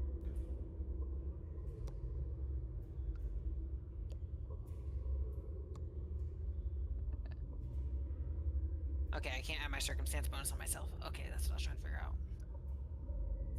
Okay. Hen, it's your turn. I didn't shoot. I forgot to shoot. Oh, then go ahead and shoot. Yep. Roll. Huh! Oh, so close. Alright, that's turn. Are you shooting for the one at the top or the bottom? This one. Okay, the one on the top. That will miss. Okay.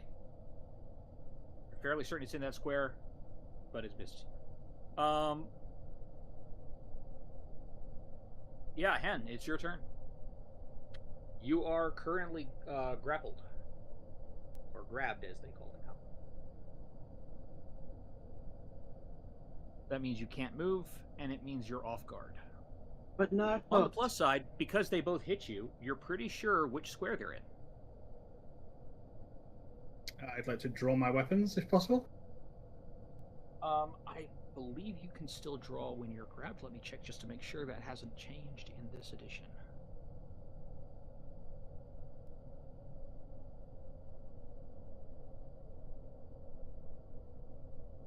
Okay,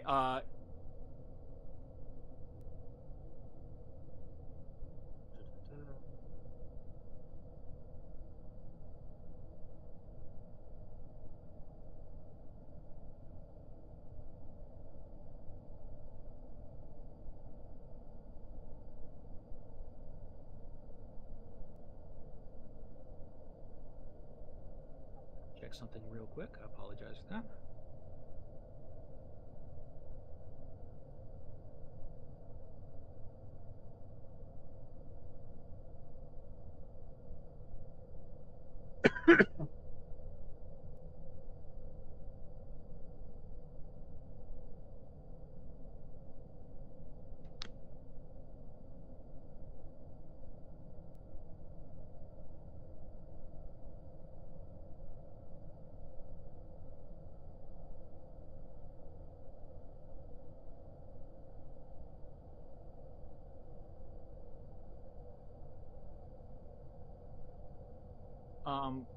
Were your weapons already out, or were they sheathed?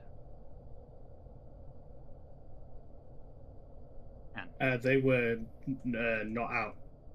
They were not out. Okay, those should be.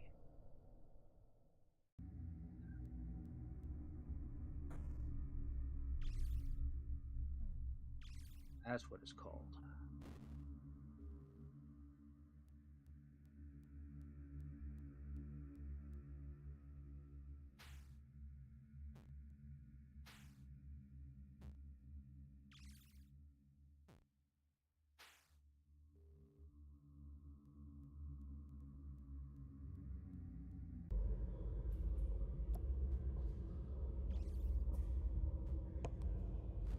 Okay, interact is a manipulate action. That is what drawing and sheathing your weapon is. Manipulate actions while you are grabbed have a DC 5 flat chance of just failing. So basically, roll a d20. As long as it's 5 or above, you can draw your weapon.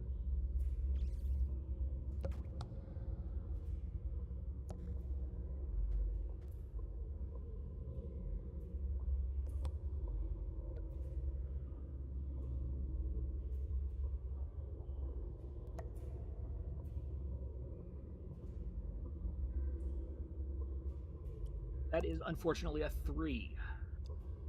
I will not be doing anything this round. Well, you will not be doing anything that action. You still have 2 more actions. You can try to draw your weapon again.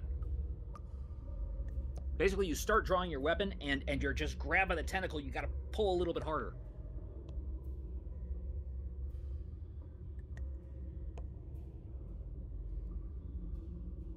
And you can also always try to break free. Then I will try to break free, I guess. Alright, would you say that these are part of the case, and can I clue in to help them break free? Right now, you have no reason to believe that these are anything other than random monsters. Okay.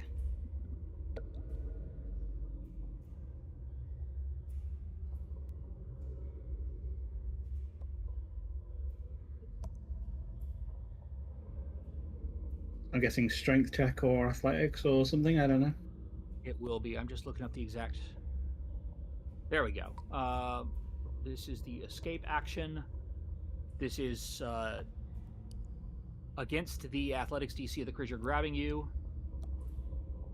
You can attempt either acrobatics or athletics or your attack modifier for an unarmed attack. I'll just go athletics.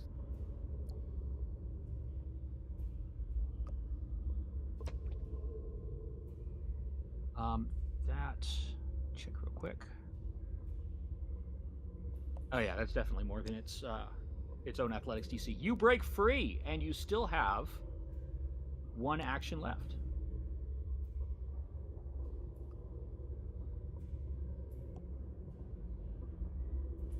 You can use that action to draw a weapon. You can also use that action to, leave the darkness. They might get AOs against you, though. I take it that disengaging from combat would take 2 actions as opposed to 1 action. It's done a little bit differently now.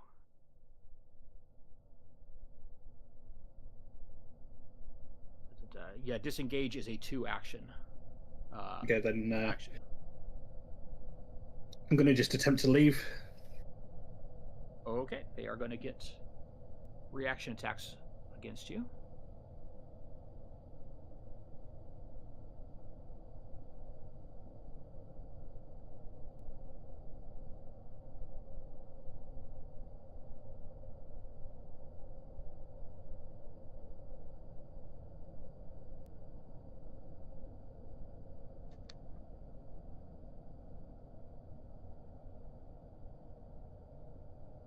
Now, the fun thing is, the way that grab works in this new system, it actually costs an action, which means they cannot grab you with this AOO. They can just try to hit you. Oh, dear. Yep, you're down. Me? We survived one of the encounters without one of us going down. Yep. There's the obligatory down. Okay, so the critical hit effect for a bludgeoning attack is The target drops one weapon it's wielding, determined by the GM, except you're not wielding any weapons. So, good job getting out of that one. But that is still critical damage. Oh yeah, that's high.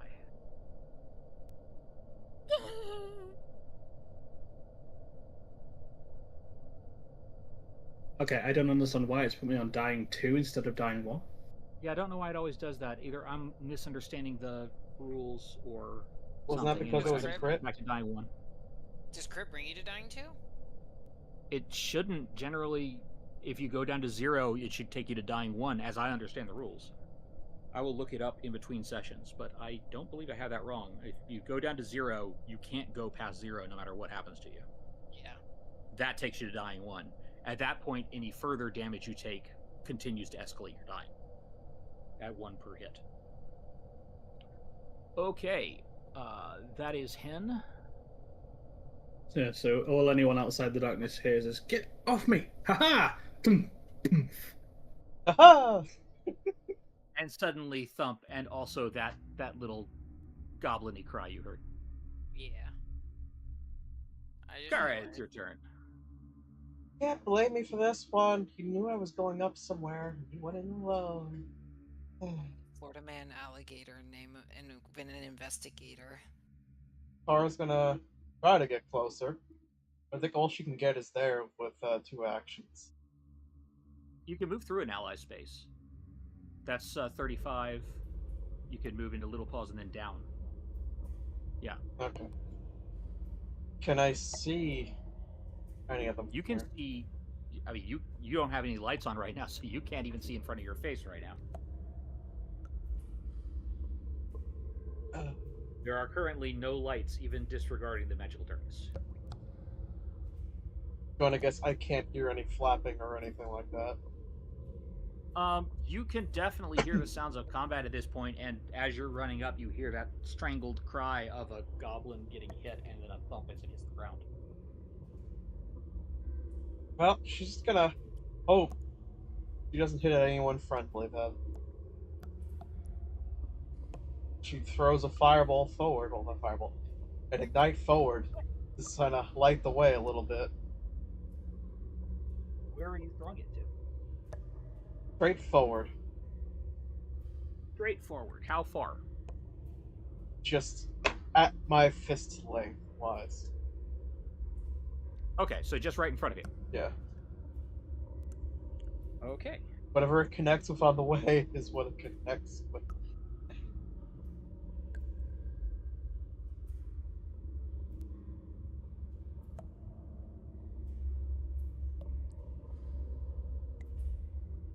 Not roll? I mean, you're attacking a square. You're going to hit. Yeah, you're going to hit pretty much no matter what, unless you're rolling that one. So, yeah, you now have light there. Does it From your collide ignition. with anything as it goes forward? No, it does not. Oh, I thought you said you were dropping it right at your feet. No, I'm shooting it forward. Oh, okay. In that case, keep it there for now. Go ahead and roll me. You did roll me an attack roll. That's 22. Okay. Roll me a flat d20, please. Your DC is 11. You want it secret? No.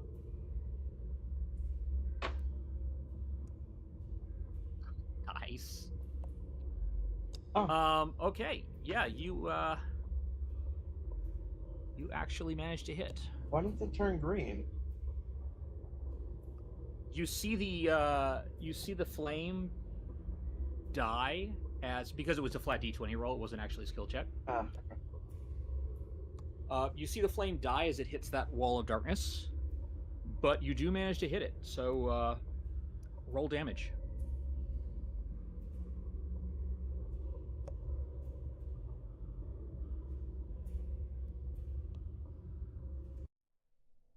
Ooh.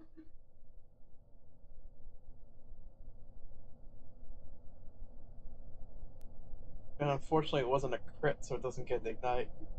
Well, ignite doesn't ignite. So but it's still 2d4 fire damage.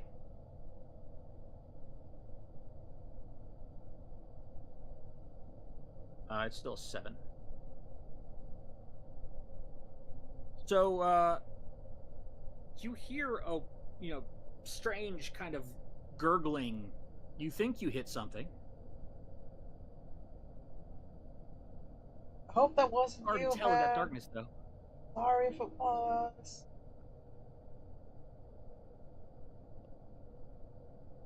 Hello, N. Back at the top of the round.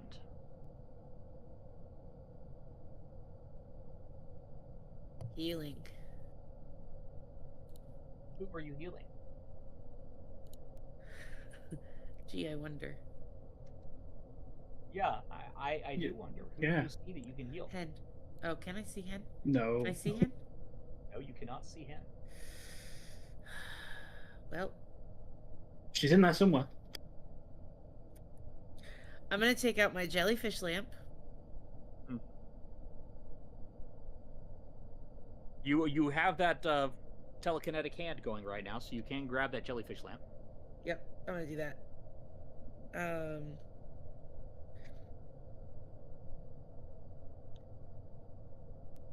I can't see much of anything, can I? Well, here's the fun thing about this, which is the fun thing about magical darkness. You absolutely can see right up to here, at which point the light just stops.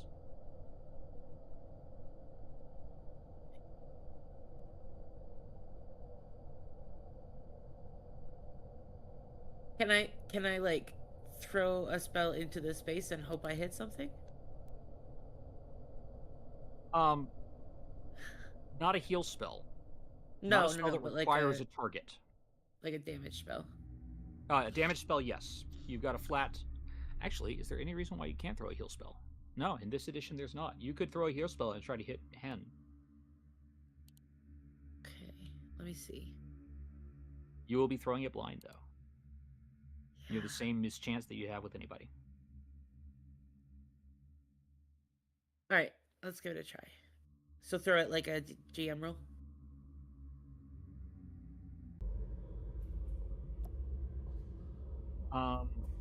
No, you can roll it publicly. Okay. First of all, roll an attack. Are you trying to aim it at Hen? Yes. Actually, not sure if this is right. You might need actual line of sight to do this, but I'm going to say you can do it just for the purposes of this roll. So go ahead and hit. So this would just be a flat check then. Okay, so roll a d20. Okay. You want 11 or higher.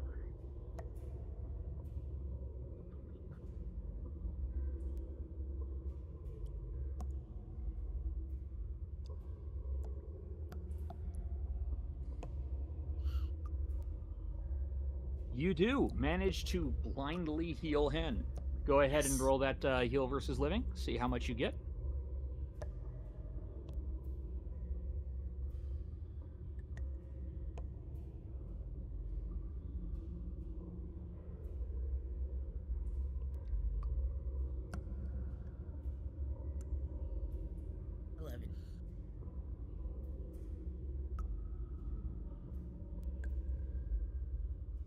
All right.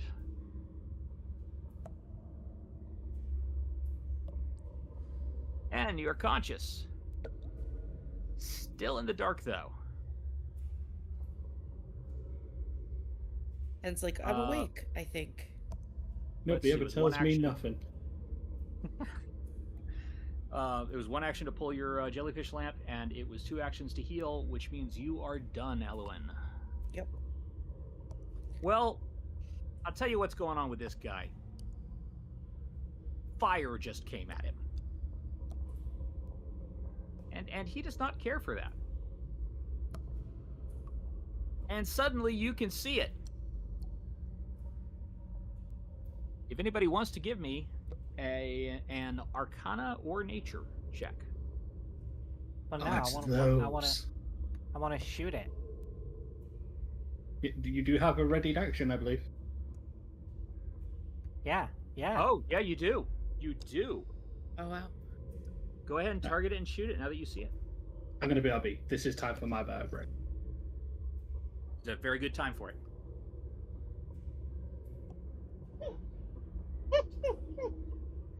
I know what this thing is. And Baxter knows what this thing is. Little Paw knows it's a target. It's an octopus. You hit Little Paw. Go ahead and roll damage for that. You absolutely hit. Did I fire both shots there? Yeah, when you double load it, you fire both. Okay. And basically, if you oh no, you didn't. That only happens if you crit, I guess. Odd. Could have sworn I clicked double barrel. Oh. Oh well.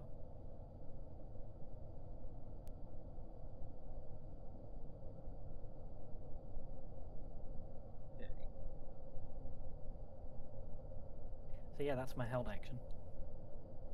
Yeah. Hey, you did That max damage. will Wait,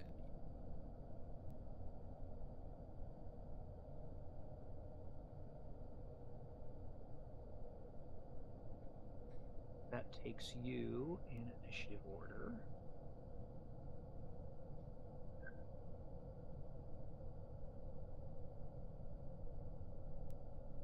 I think that's how ready works in this system. Let me check just to make sure I'm doing this right. It's always difficult with all these variations of the D20 system to remember precisely how each system handles particular things.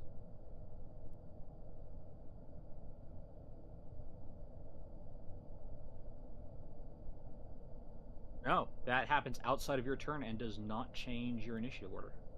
Gonna That say, is- 'cause that would That is make significantly readying an better than it action- was back in Dungeons and Dragons. Yeah, because that would make readying in an action kind of pointless. Well, no, there's lots of situations where it's still very useful, just not if it's almost your turn when it hits. But in this case, doesn't even have that problem. So, Baxter Bones, you know exactly what this creature is. You have studied such things. This is, in fact, a dark mantle. I thought so. Yes, it flies, it looks like an octopus, it grabs you, it then squeezes you to death. And once a day, it can shed magical darkness.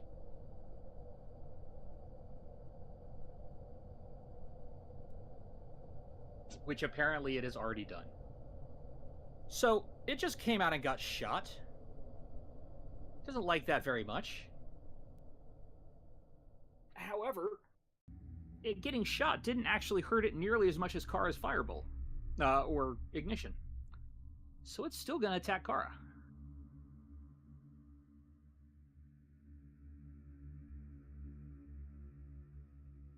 It's out there. Tries to hit you with a tentacle. Does hit you with a tentacle. Do you get grabbed? Well, first, Kara, you're going to take a whopping 2 points of damage. Do you add the sound effects? Minimum. Huh? Did you add the sound effects for damage, or is that the game? That's the game. I have a fun module that adds sound effects That's cool. based on the type of creature it is, and of course I set Kara to cat, as you do. Yeah.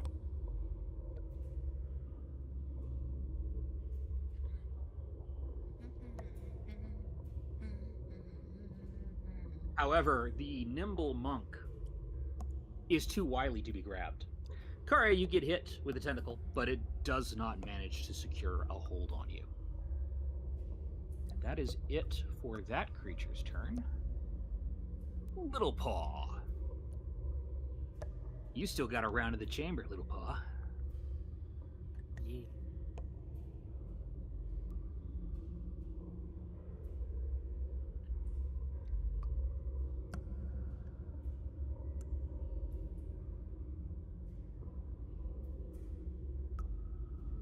Yeah.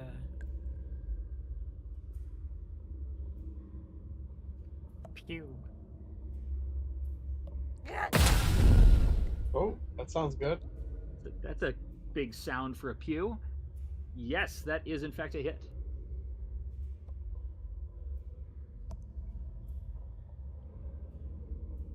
Ooh, another 4. Yeah, very nice. Very nice. Yep. It's suffering. It looks like it's suffering. It's bleeding from.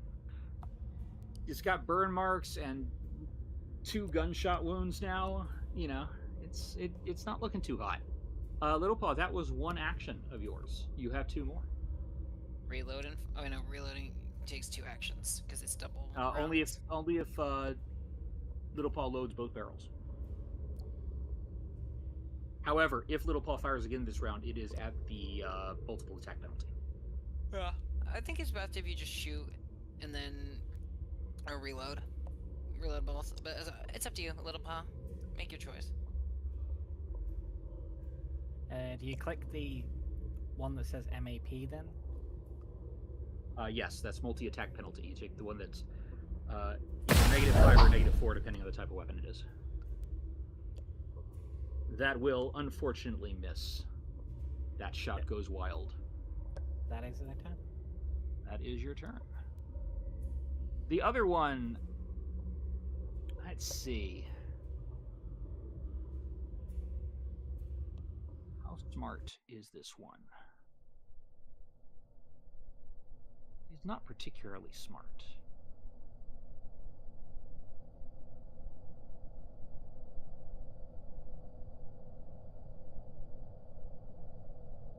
It is definitely not particularly smart. But leaving Hen to still be dead, and hearing the sounds of a fracas outside. A fracas.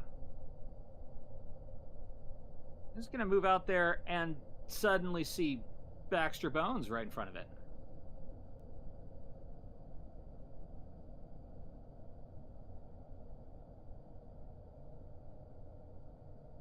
As this thing that's still sort of half in the darkness strikes out with its floating tentacles against Baxter Bones.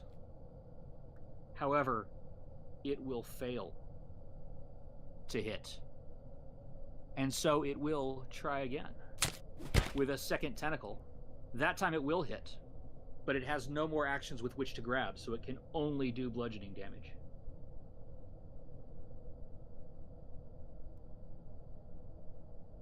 As Baxter, it hits you for a whopping 3 points of damage. How dare you? Shame on you. It's definitely the correct answer to 3 points of damage. And it's now your turn, Baxter, so you can give it what for? You know what I say to that? Why reload a gun when... You just have no luck with that. Oh, no, that's your fangs. Yeah. Trickle fumble. Oh, dear. You lunge for it, and it actually manages to wrap a tentacle around your muzzle. Great. Oh, we're one of those streams now, are we? Oh my god. Is that your catchphrase? We've kind of been all Tom? night, not even gonna lie. It's only that's the first time she said it. I've said it twice now. All right, it is gonna try this. That's that. Attacking Baxter.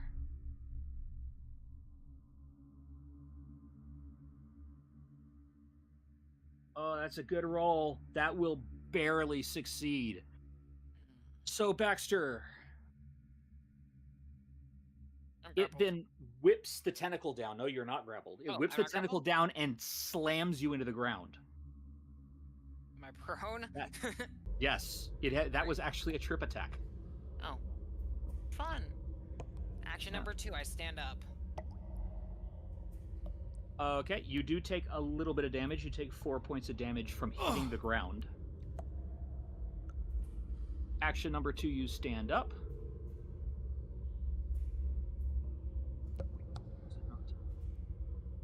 Option number 3, actually, shoot, I forgot to divide.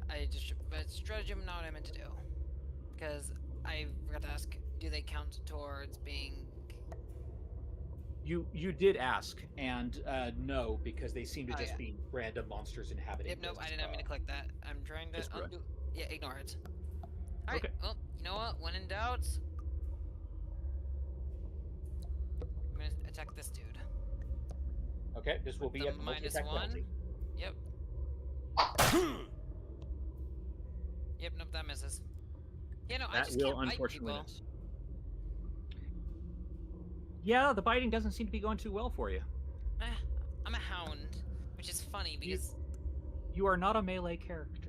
I'm not, but I had to. I know you want to be, but I know I don't you're actually not. want to be melee. I just don't get a choice in the matter right now. This is true. Hen, you I are came in- conscious I came and in. prone and wounded. I literally Hen, just are you came back? in. And you back? Nope. They're Yep. still in the bathroom. Okay. Well. While we're waiting. It's a good time to say that Hero Forge, if you're listening, I really want to partner with you and just use your figures as tokens. I mean, we'll use them for the player characters. We'll use them for all the monsters.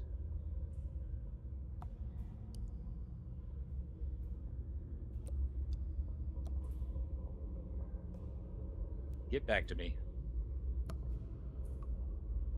Give us permission.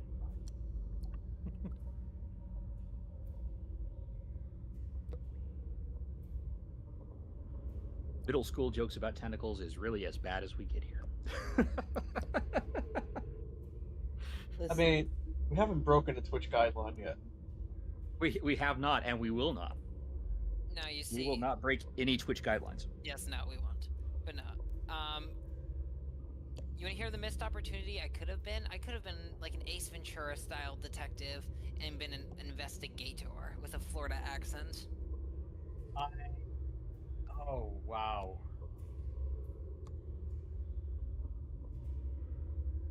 Okay, I'm almost sold just because you called it an investigator. But no, I'm really I think curious Master about Bones. that accent. Yeah, Yeah, show us no. your Florida accent. Yeah, I can't. do it. I don't know what a Florida person sounds like. Sounds Well, kind of like you this. I can't do it too well because I never lived in Florida, but sounds kind of like this. See, This is I'm actually from the more. This is actually more Georgia, honestly. Yeah, no.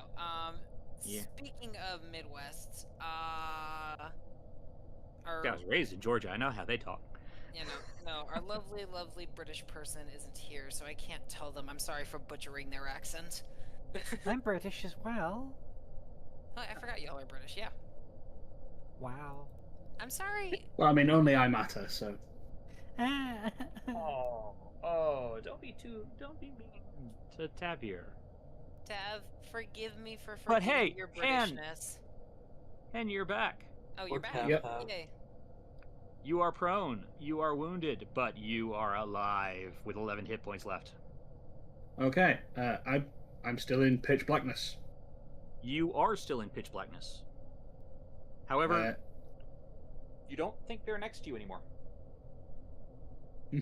But the problem is, I was knocked down. I don't remember which way's out. So I'm going to draw my weapons and stand up. Okay. Drawing your weapon is one action, and standing up is one action. And then I will So go this way until I reach what I can believe is the altar. yes, you walk that way, and pretty soon you hit your.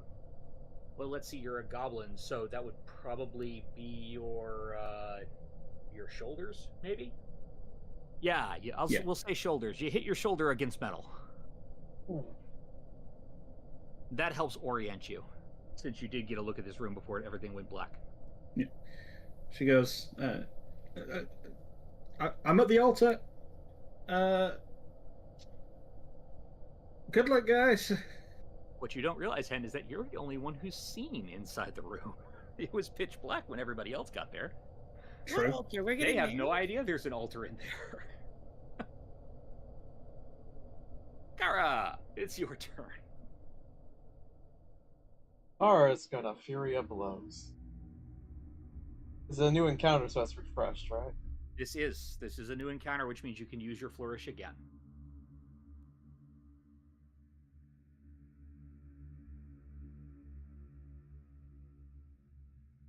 That does pick you up from prone, so you are only wounded now, Hen. I don't like the sound of that. Wait, no, that's not the crit fail No, sound. you forgot to. Yeah, you forgot to target them. No, that is just your hissing attack. You actually do hit with that. Roll damage.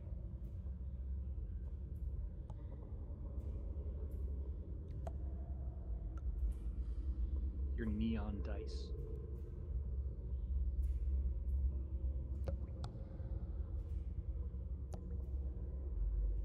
Oh, he's hanging on by a thread. A stiff breeze will blow him over. Unfortunately, that will not be the stiff breeze. That is a miss on your second attack with the flurry. Okay.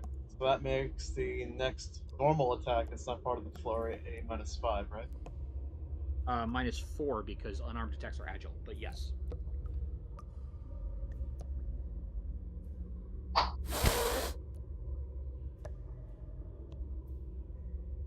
Oh dear, no. A non-natural critical miss. Okay. And But you got one good hit in, and that thing is, oh, it is hanging by a thread. I have It one does more not look action happy. left, right? Is flurry 1 or 2? I thought flurry was 2.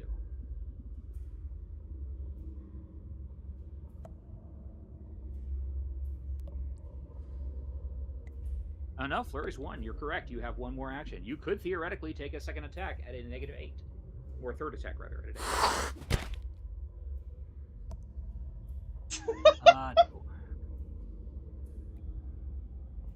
no. I'm just dancing with him. Dancing. Just dance with it. You hit it once and it just started zigzagging all over the place. That's it. It is very much not happy and almost dead.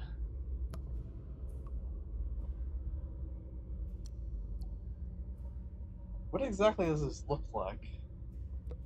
It looks like a black octopus that is flying. Here, I'll show you the actual picture. Since I have the actual picture that I'm using for this. It's a cloaker. Night vision goggles mode. See, now we need the sound effect of the beeps queuing up really quickly. Ah! Okay. It's like a flying And cape. yeah, it's like a big version of a cloaker. Oh wait, yeah, no. Dark mantle. Yeah, I it's a was dark thinking mantle. Payday 2. Elowen, it is your turn. You still cannot see Hen, but you did hear Hen, so you know Hen is conscious. I feel like I want to heal Hen again. You have no clue where Hen is right now. Well, actually, no. Hen spoke at the end of the round, so you do know the square Hen is in. But there will be a 50% mischance there. They did say they're at an altar, wherever that is. That is true. None of you have seen the altar. It was dark when you got here. But I could potentially surmise that they're somewhere in the middle of the room. Well, Hen spoke at the end of the turn, which means you Yeah. know what 5-foot square they're in. However, just knowing the 5-foot square still gives you a 50% mischance, because you don't know Hen's precise location. Okay, so do you want me to roll a d20 for that? If you're gonna still try to heal, yes, your target number is 11 on a straight d20, no bonuses. All right, you do it again. Nice. Go ahead and fire off another heal spell on Hen.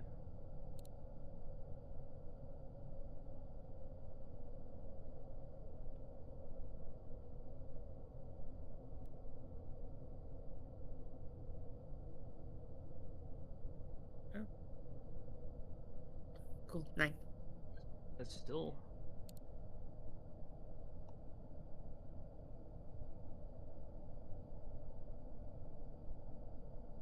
9, so that puts you at 20. And then Which I'm is gonna really draw close to my- your max. And Good. suddenly, out of the darkness at nowhere, the healing power of Pharasma makes you feel better. And you can't be certain, but it felt like maybe that anvil got a little bit warmer when you got healed. A little bit. Or maybe you imagined it, because, you were knocked around quite a bit. That is 2 actions. Elwyn, you have 1 action left. For the last one, I'm gonna draw my staff.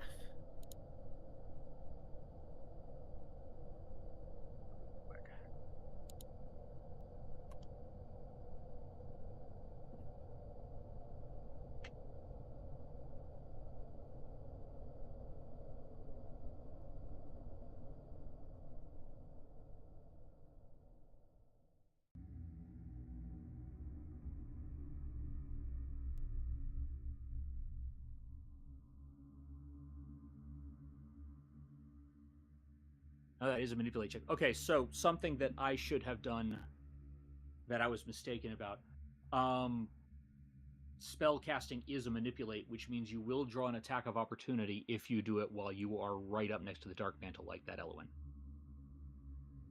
Okay. So what you can do is you can use 1 action to do a 5-foot step. That is the step action. Okay. And that does not trigger reactions. Okay. So you could basically do that to take a step back. Little pause on your shoulder, which means they're not taking up that space. You can move into that space, or you can move diagonally down. But just as long as you take a step back to from the dark mantle to the position of your choice. Go here. And that way the dark mantle cannot hit you when you cast that spell. Very nice. And that makes it the dark mantle's turn.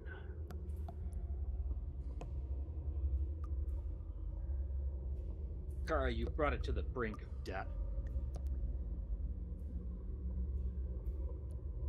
From hell's heart, it stabs at thee. For hate's sake, it spits at thee.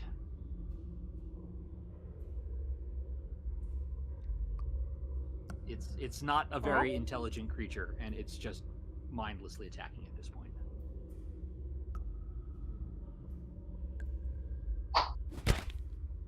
It will. Sounded like a miss to me. That is a miss. It will try to do that again with another tentacle. It's just like spinning around trying to whap you with all of them. No, 1 last tentacle as it just spins like a top trying to rapid fire smack you. We're just doing a cha-cha together. And you are just doing the coolest like kung fu dodges and blocks right now.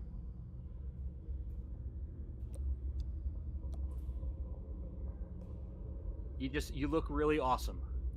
Halloween, can we keep it? This is good sparring. No! Little paw, it's your turn. Can we eat it? No! Well, maybe. Oh. We'll have to make sure it's not poisonous yet. Oh, but that could raise our poison resistance. Eat enough of it. I'm gonna leave you guys.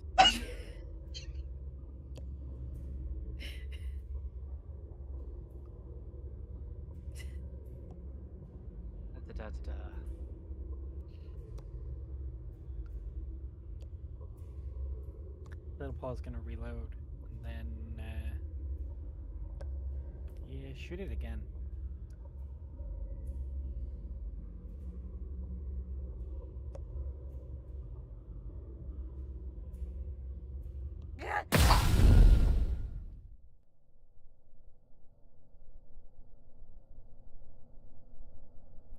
Nope, that's a mess. That is 10.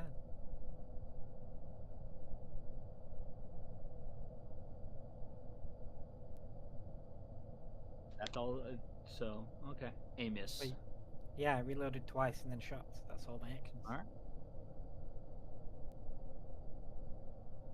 Other Dark Mantle's right up against Baxter Bones. It's not very intelligent, so it's gonna attack Baxter Bones. Because Baxter Bones is there. I am here. That is pretty much the extent of its tactical planning. Woof. That's critical. That is a critical hit. And that might be the it for me, guys.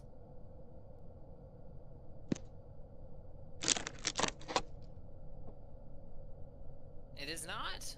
It is. Oh! That is. Still don't know why it's taking you down to damage 2. Maybe I've got that rule wrong, but for right now, we're going with what I think is true. Baxter is at damage 1.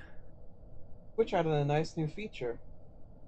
Oh? You What is can the nice new now feature? rewind live feed if you're subscribed or you have Turbo. Oh. Kind of neat. It's going to move forward. Kara is now right in front of it.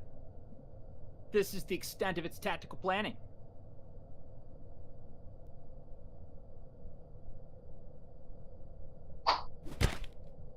It will miss Kara, as Kara is now just deftly dodging 2 whirling masses of tentacles. And that's just da-da-da-da, da-da. 6 seconds.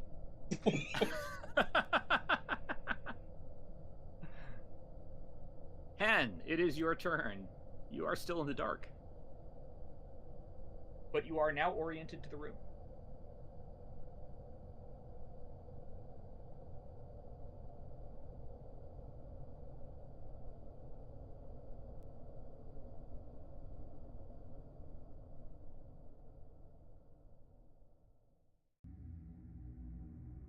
Okay. Well, I know the direction everyone's in.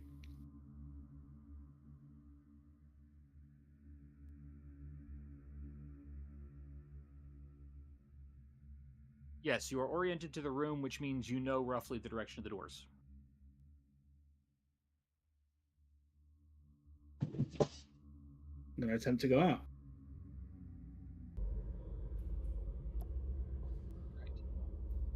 Once you get to there, the darkness parts, and oh no, there's a dark mantle right in front of you.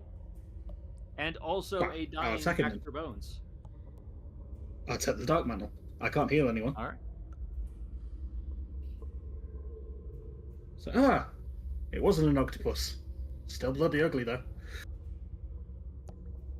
Identified both dark mantles. Just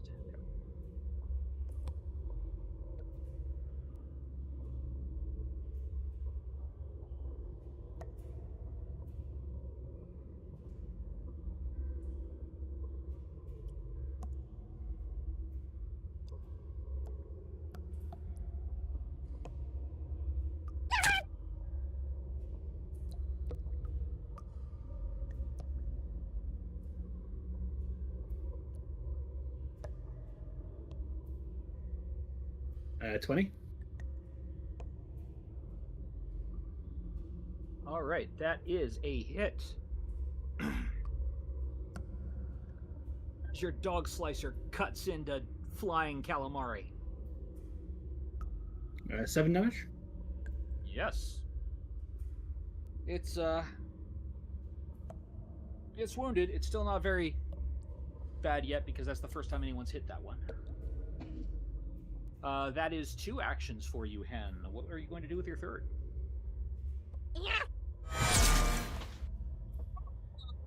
Apparently that. Let's see what that critical hit deck does for you. That's with a slashing weapon. You do triple damage to this attack.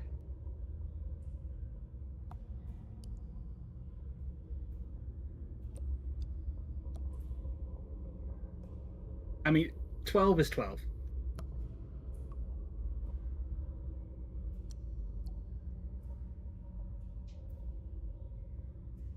That, yeah, 4 times 3 is 12.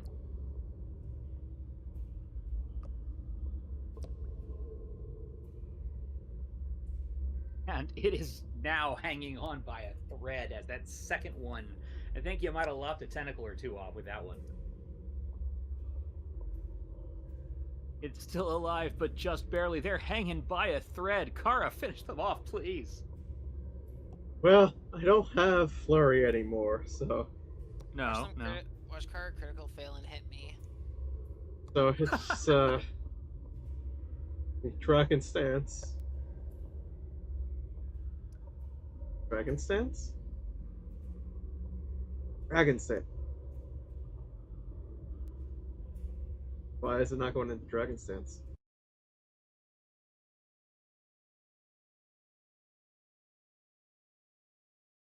Am I disconnected? I think so.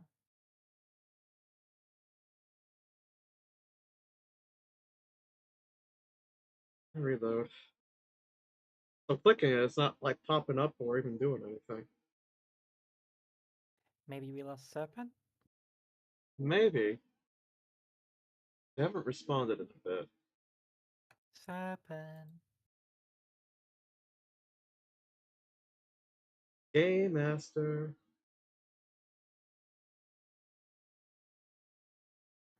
Anyone What? other than us two?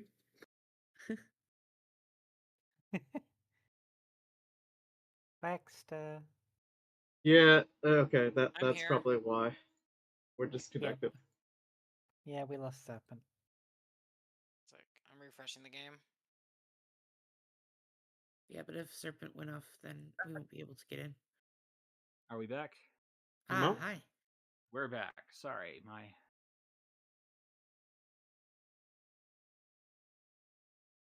delightful I use for security decided that it needed to update.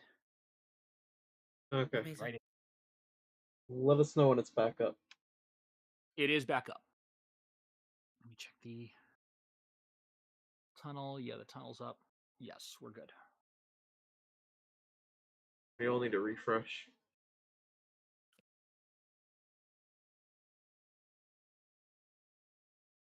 Yeah, I see you all coming in as you refresh now. We almost went a whole stream without technical difficulties. I just want to let that go. Just saying, you know. It was close. It was Almost. close. And So close. and as technical difficulties go, this is a. You know what? I'm not even gonna say it. Yeah, you better not.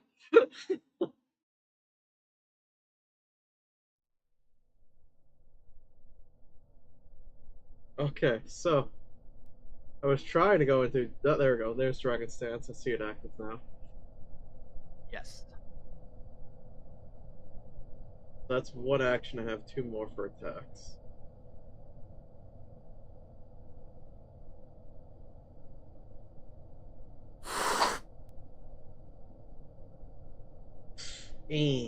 That is one miss.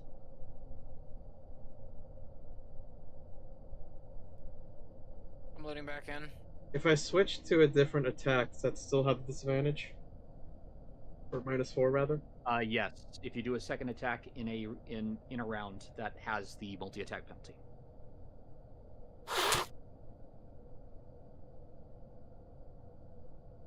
Still, you hit though. Okay. I'm just imagining this epic kung fu fight with the two tentacles blocking and dodging, and everybody doing something until you finally grab a piece of rubble between your feet, kick flip it up behind you, grab it, and punch it into one of them. That's what I'm going with. And knock it out. And it is only knocked out because you do non-lethal damage. That, however, is the end of your turn. Now, one fun thing that happens, once it dies, room gets a little bit lighter. Or, well, it doesn't get lighter, but dark vision works on more of the room now. Huzzah.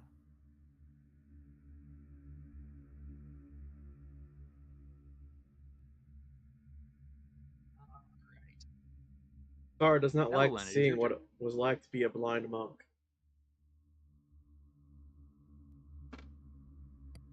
Okay. Yeah, it's tricky when the lights go out, isn't it?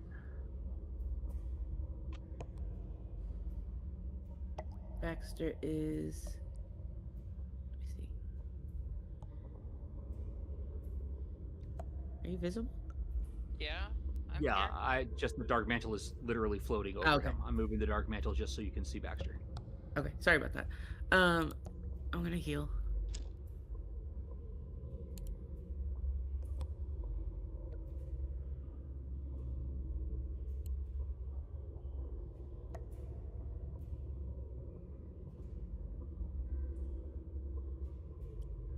All right.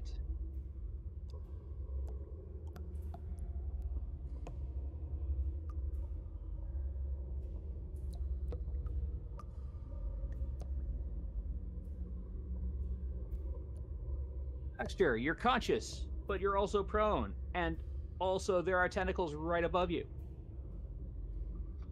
That's 2 actions for you, Elowen. You have 1 more action left. I'm gonna draw my staff. Okay, you draw your staff.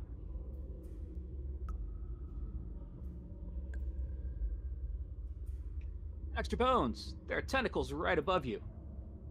This is a terrible way to wake up. Blimey!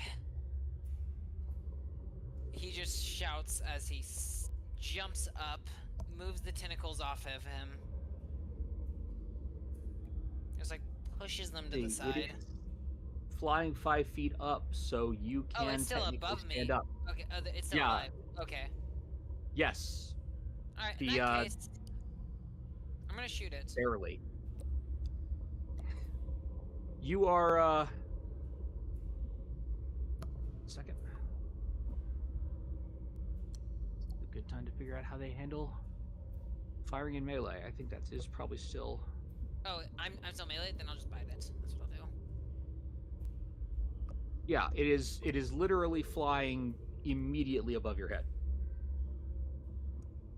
You take up a 5-foot cube, it is flying 5 feet in the air. Ah! 15 hit, effort to target. Is it 15 hit? 15 does hit. Barely. That is exactly the number you need to hit. Roll damage.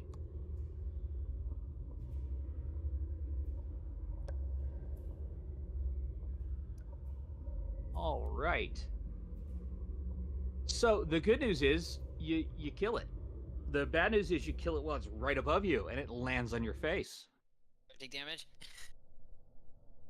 No, you don't take damage, but for a moment you panic because it's very much like a face hugger. Oh, great. Do I need to roll a strength check to get this thing off me? How heavy is it? It's pretty light, actually. It's a small-sized Okay. creature and it can fly. I push it off me and stand up. It's a little bit humiliating, but you know, there you go. By the way, Perhaps because I was curious, I have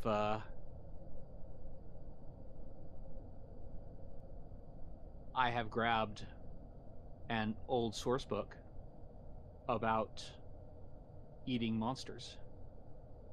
Oh no. Oh god. But it does not have a dark mantle in it or a cloaker. Well, we can always try frying it with some chips. I mean, I figure it's not poisonous, so I figure it's like eating squid. You got to make sure to take the ink sac out. And then it's calamari.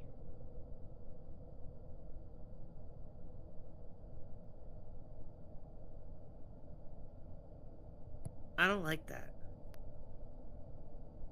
You don't like calamari? I mean, it's not even it's a beast. It's not even like an aberration or anything like that. It is classified as a beast, so it's like eating owlbear.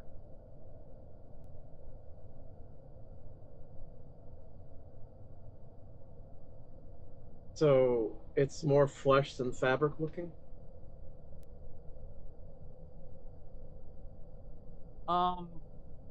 Yeah, I mean, it's got that like rubbery squid texture, but you know, properly prepared. It's good stuff.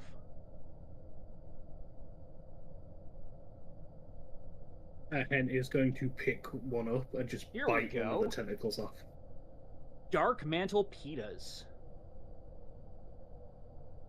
The core of a dark mantle has no equivalent in other creatures, even among the cephalopods it superficially resembles. Like a hollow, oily mushroom, it makes a wonderful, edible bowl. Benefits. That's if it's magical, but Downsides. Eating more than one dark mantle in 24 hours results in losing your lunch and taking 1d8 poison damage instead of gaining benefits. One Okay. dark mantle makes one serving. And it's an Arcana check to know how to do it properly. This is all coming from the Monster menu by Dave Penfilo. Thank you, Dave Penfilo, for that wonderful book you put up on the DM's Guild. This is delightful. I am absolutely using this from now on. Do I know how to cook it? Roll me an Arcana check. Just did. Ah, you do, Baxter. You do, in fact, know how to. We'll never be hungry again. How to turn a dark mantle into an edible bowl. Well, Now, the edible bowl by itself is not going to be very filling. You should really fill it with like vegetables and things. An edible, if you will. luckily, I have God. rations. Anyone hungry? Cut off a dark mantle and then fill it And with we'll like look at stale you. rations. Hen will look at you with one I got tentacle fancy already in her rations. mouth. I got like canned food. So help me, I will heal this thing somehow. She's got what one we in do. her mouth. Here's what You're we gonna- here's You're what gonna Baxter you're gonna take a bowl and you're gonna fill it with like beef jerky and hardtack. Nope. You see, here's what we're filling it. We're filling it with beef jerky. We're filling it with some canned baked beans. Because the British love And their this, I baked brought it all the beans. way from the homeland of Purina. The other one's dead, right? I also have some There- dried uh, chips. We could yes, packaged well- chips. I mean, technically dying, but the way I've been doing minor monsters is if you kill it with lethal force, it's dead. Tara picks up the unconscious one and just puts it over Baxter.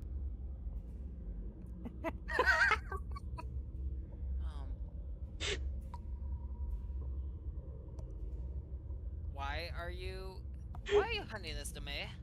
Are we cooking it still? Kara's I'm not hungry. handing it to you, Baxter. You said they're putting it Kara's over my not shoulder. handing. No, putting it. They said they're putting it on you. Oh. Like, on my face? Or where are you putting it? That would be my assumption. Great. You try to put it on my face, and I smack it away and say, "Don't you dare get slam on this suit! I have told you once, I have told you twice, I have told you 14 times, cat! This suit is worth more than you!" Roll me a perception, Baxter.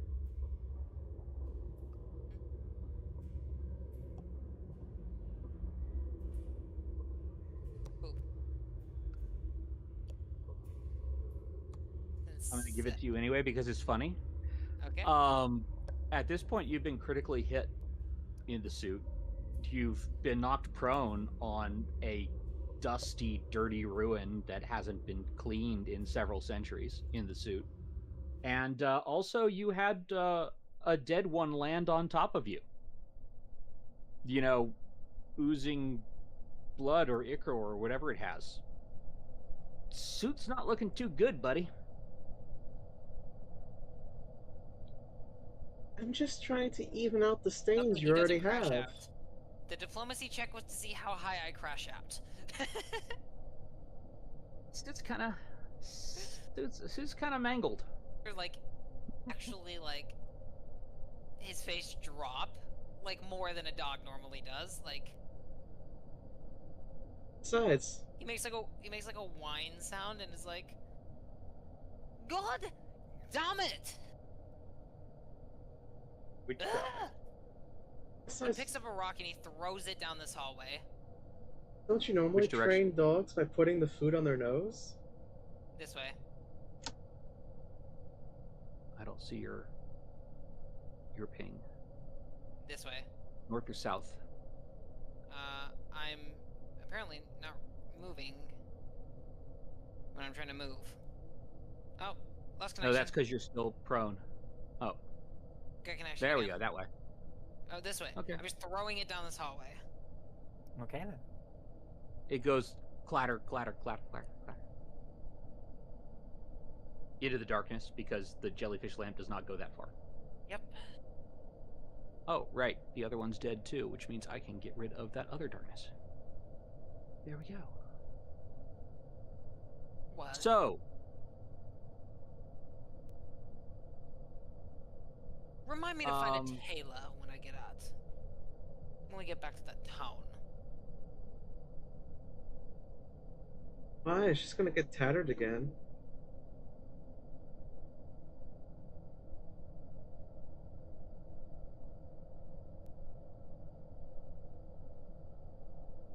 You know what? You make a fair point. You know what? Here's what we're gonna do. We're gonna... Well, I gotta keep the suit now, but... When we get back to town... Someone... Actually, I don't need you reminding. I have excellent memory. I am going to... replace this... tacky... suit. And... we're gonna get me some nice, fancy adventuring gear. Why don't you just make some overalls out of this thing? Overalls? You dare assume that I would wear overalls? Shame on you!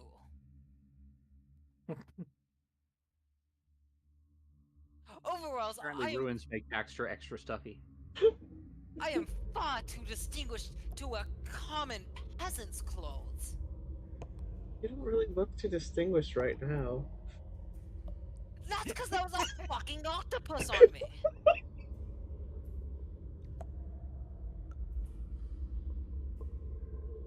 Oh dear.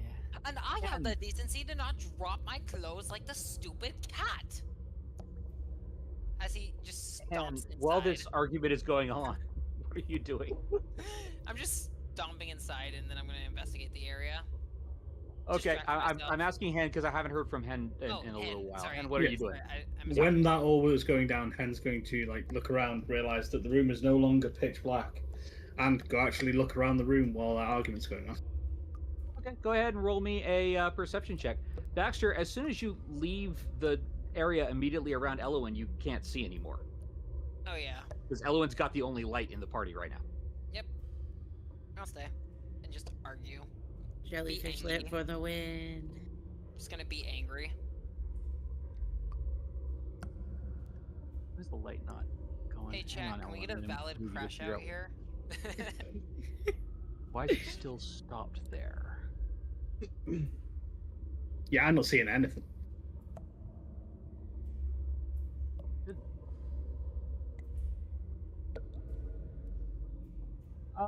I'm probably too busy looking at the ceiling, making sure there's no more of these buggers. Yeah, which is probably a wise precaution, but it does seem like those were the only two. What you do see...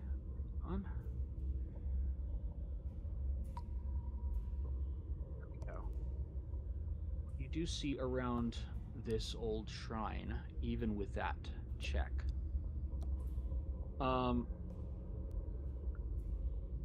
There is the large, oversized anvil, which the top of the anvil has clearly been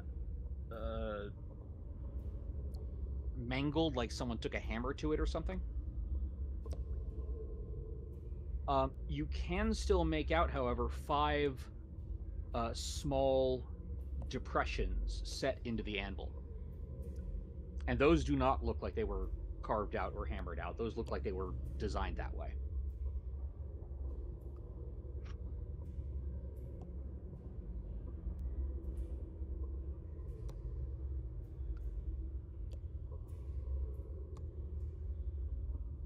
I need someone who's good at finding stuff.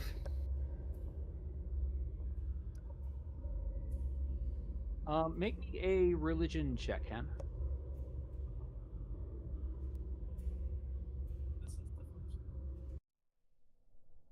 What you looking for? Kara, you cannot see in here. 13. I don't know, infinity gems or something. Infinity gem. And you actually know this because it's the main god of the dwarven pantheon, and even you have heard of Torag, the god of the forge, the god of crafting, the chief god of the dwarves.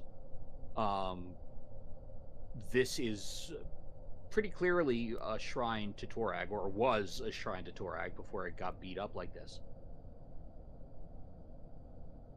Right, I forgot. I actually have this in my bag. I could just be using that instead of lighting my fist. It gives you candlelight. There we go. Little paw, you would move along with Elwyn. I pulled out a torch. Alright. You can hit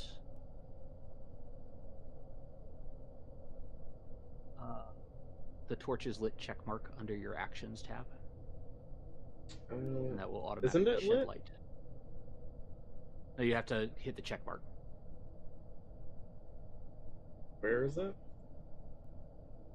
If you go to your character sheet and the second tab, which is the smaller diamond inside the larger one, which says actions, at the very top there will be a checkbox that says torch is lit. It just says sheath. No, not where the torch is. Look at the very top of the page. Oh, okay. Yeah, there you go. Now there's light. Now everybody can see. And those who were only in black and white before can now see in color. So you do notice at this point that there is a door towards the south. Right here.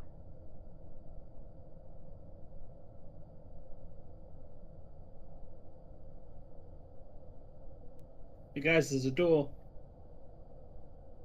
I guess let's go. You know, Han, I don't think that's an altar. That looks more like an anvil.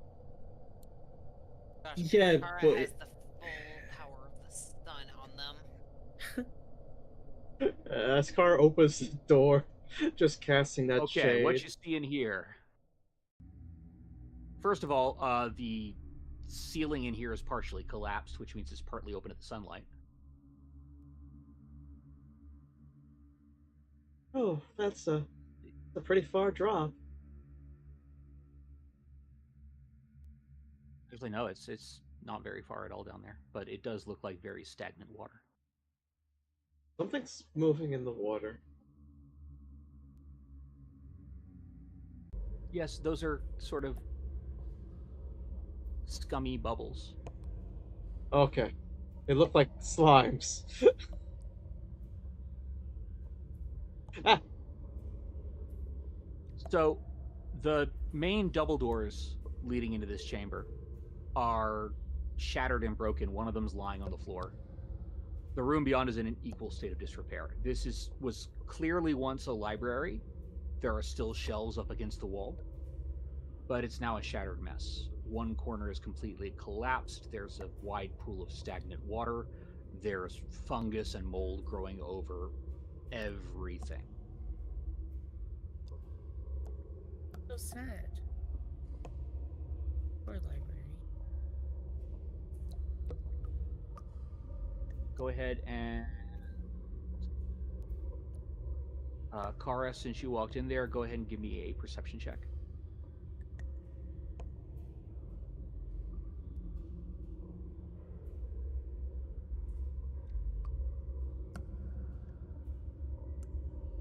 Car sees nothing of value. There are still books on the shelves, but they have been eaten through with mold. Nothing of value. Yeah, you see nothing that's of any value. Who needs reading?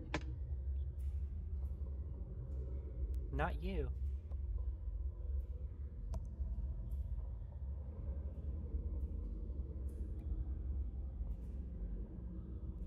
Let me know if you do anything other than just walk around in here. I don't think any mushrooms are going to be inside somewhere like this. Shouldn't they be outside?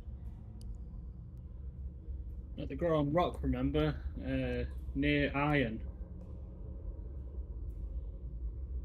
So we need to go deeper. Maybe. Oh, hey, there's another door here. There is another door there. Elwin. Baxter, Hen, you're still back, and Elwin. Just real quick, I just want to check. What are you guys doing? Be here so I can stay in the Going light. through the door. I want to go hear this what they way. were gonna say. Yeah, I was gonna go this way. And down this passage. Okay, so we're all splitting up again. Oh wait, no. Well, I'm staying right here until someone else goes with me. I'm not gonna just go down there in the dark. Ah, okay. Yeah, But that'd be because I can- silly, wouldn't it? I would. Yeah, but because I can see I can see this whole area right here. I'm staying right here. All Elwin, right. my paranoia's kind of going off. I feel like it's been a little too quiet since our last combat. Been like minutes since the last combat. Yeah. Not one of us has really, been injured that much. Oh wait, Pen was. So, Little Paul, you're there. So, Baxter, you're hanging out in the hallway there. Elwin, Little Paul, what are you doing in the room? And Hen, what are you doing in the room? I'm just looking down and seeing if I can see anything down there. Down to the water? Yep. Okay, go ahead and roll me a seek check. It's perception.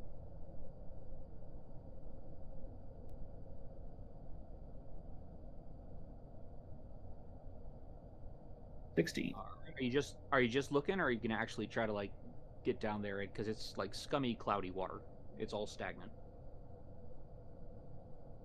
I'm gonna get as far down as I can without getting in the pool. Okay. And then like try and have a look. Okay. Like I said, the water's stagnant and cloudy. The, Brownian motion and all that, even in stagnant water, things kind of move around. So you sit there for a little bit, and you can't really see all the way down to the bottom, but you're not seeing anything of any interest.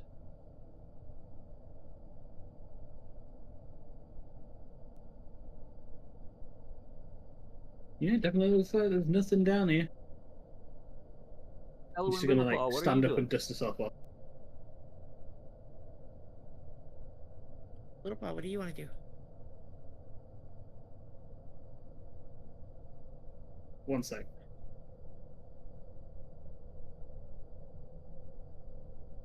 Little Paw remains in Elwin's hair and is looking to see if any signs of any mushrooms.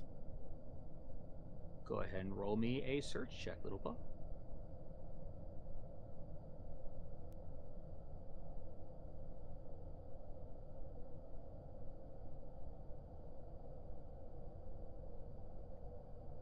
Search check? That's perception. Okay. Search is just what it's called when you're not in combat rounds. I know nothing. Yeah, you're not seeing, the problem is there's so much mold on the shelves, you would actually have to like move it out of the way somehow to see if there's anything behind it. You don't see anything in the forefront.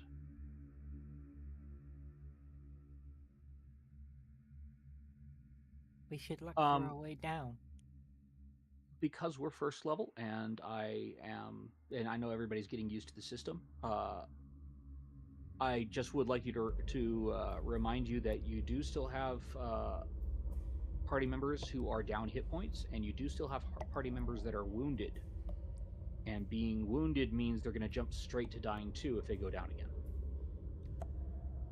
And you can get rid of wounded with a treat injuries check, which each person can receive one treat injuries check from any source every hour.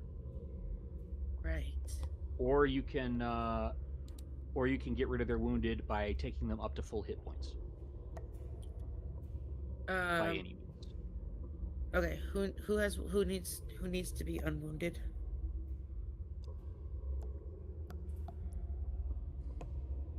That'd be me. Okay.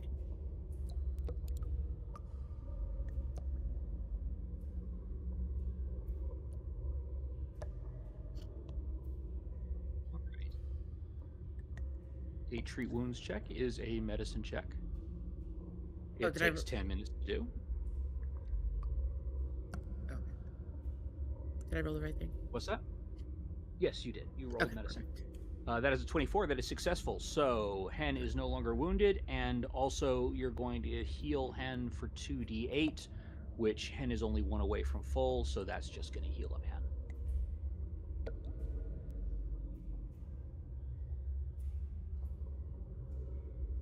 Is no longer wounded. That took 10 minutes. Little Paw, you okay with me opening this door?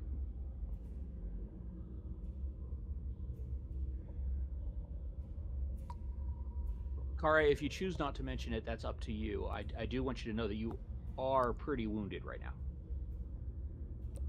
She just doesn't And really. of course, Baxter, you are wounded, or you are down HP. You are not status wounded. And Baxter, you are actually status wounded and down a little HP as well. Because of the conversations earlier, she's being a bit egotistical and just trying to shrug it off that she's fine. There's no wounds. She's strong. Yeah, that's the joy of traveling with a cleric of Pharasma. If you die, they can bury you. I've got a shovel for that ego. All you need to do is tell me. Kara's choice whether or not to tell you. Baxter, are you going to say anything about your injuries, or are you just staying there in the hallway? Would Baxter? Yeah, I'm injured one. Yeah, might as well. I can't get in there. Oh, I can. There you go. I walk in and I tap Elowin on the shoulder. Sorry to bother you, Elowin, but as the resident healer of the group, would you want to share some of your divine magic on me? Yeah, sure. Thank you very much. Are you going to actually use a spell, or are you just going to treat the injuries? Probably just treat the injuries. Are you sure you want You don't divine know that. magic touching your wonderful suit? Help. This party's going to need to go to therapy. Not it. That is success, Elowin. So you heal 2d8 hit points. Go ahead and roll that. All right. Dice. And also, Baxter is no longer wounded. Not D10, D8. Oh. That takes another... Oh, nope, Alright. that's an hour. Another 10 minutes. Let's heal. That's heal 12. Perfect. I'm back to normal. Yay! All right, and since Kara is saying nothing, as far as you know, everybody's healed up. Okie dokie. I haven't heard anything, and it's been, I don't know, like 20, 30 minutes since I asked. And open the door. You try, it's locked. Oh. And this time you're pretty sure it's not stuck. Like you hear the rattling as the lock. Well, it's a good thing that she has a universal key. You know, KI key. Oh, that pun. All right, if you're gonna kick the door down, you're lucky it's a door. Roll damage.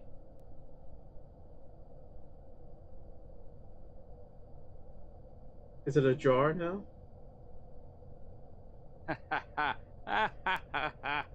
So, a couple things happen, Kara. Why do we just keep destroying the doors? Why not? Makes Kara feel useful. Bust your way I mean, into the door. How else would a monk feel useful in this world?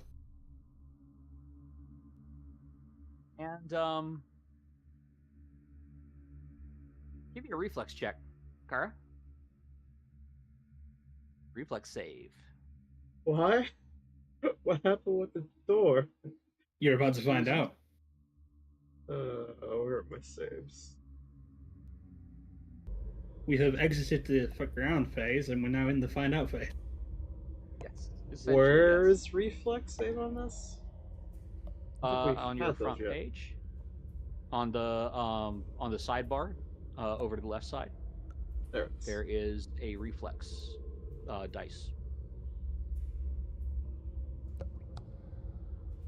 Okay.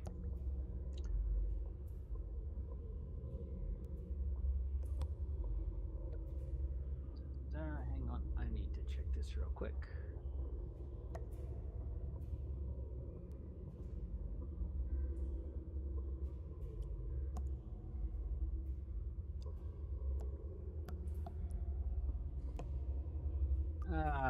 You are just too dexterous, Kara, even with the hefty penalty I assigned you for essentially, jump kicking your way into the room. You are dexterous enough to actually roll me a perception check. Let's see if you actually know what you did, or if you just did it on instinct.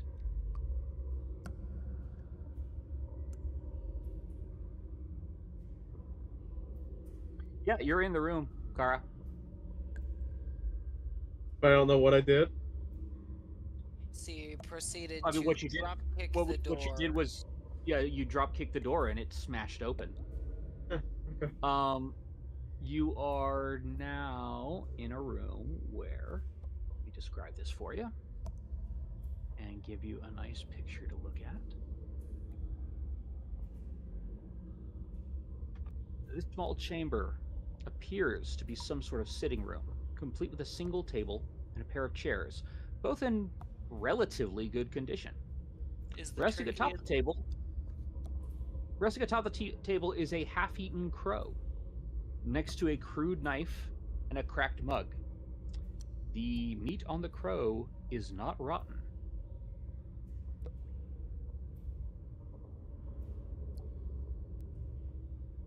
Kara, there's a door behind you.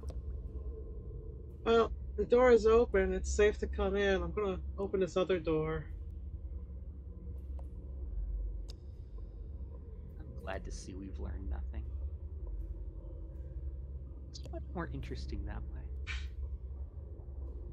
think Car is the learning type. She learns through mistakes. And yet you haven't learned from any of the ones you made so far? No.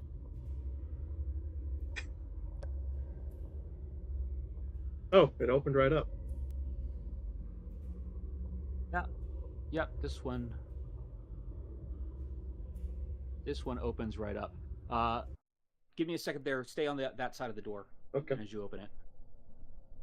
Need to figure out.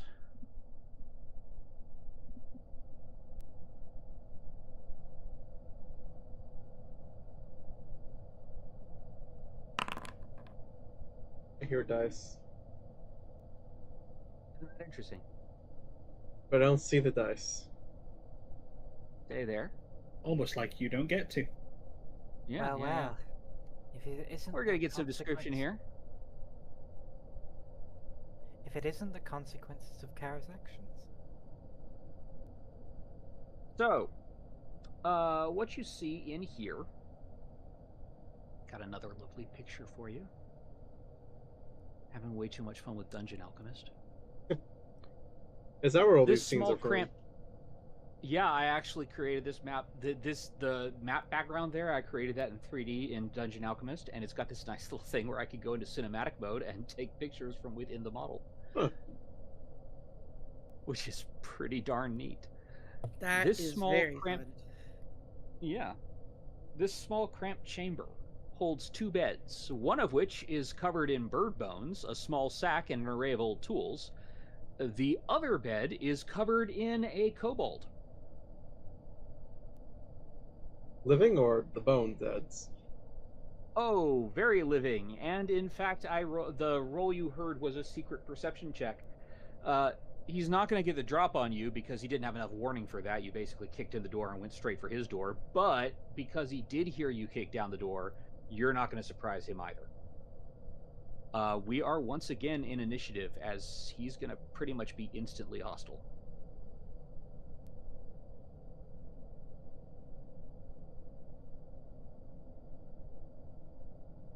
So everybody put yourself in combat state.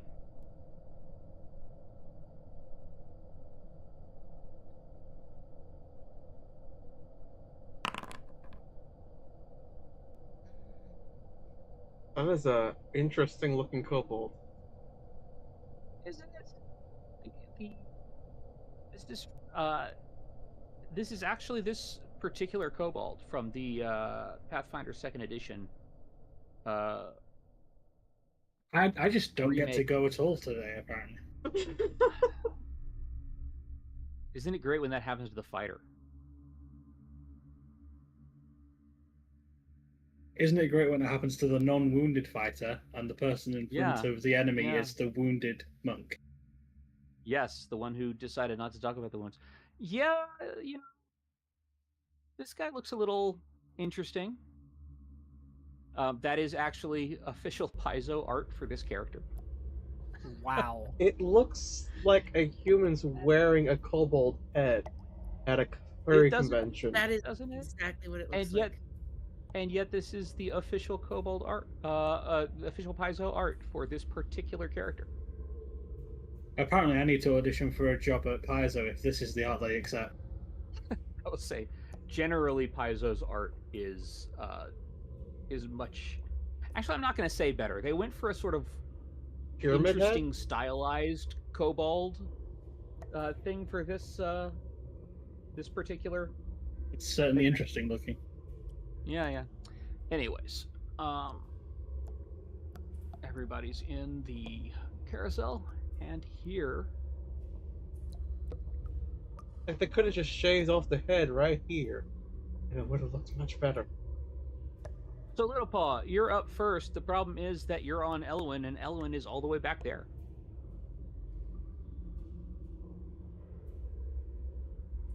You all hear, as Kara says, I'm going to open this door, and then you kind of hear a sort of war cry.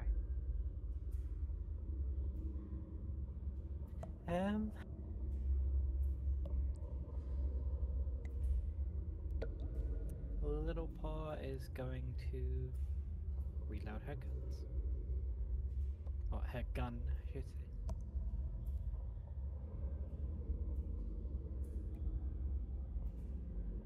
Alright, that's a reload for Little Paw. And then, That's 2 actions. You have 1 more left.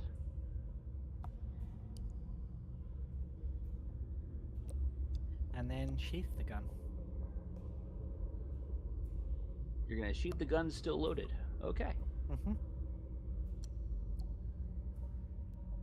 That is all for now. That is all for now. It is the time of Girdlecap, the kobold.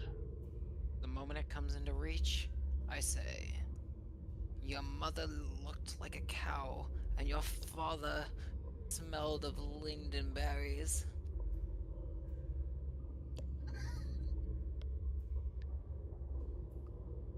No, your mother was a hamster,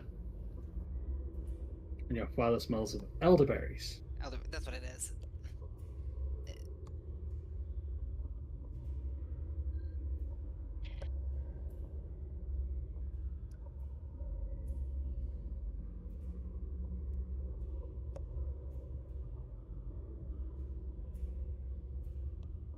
All right.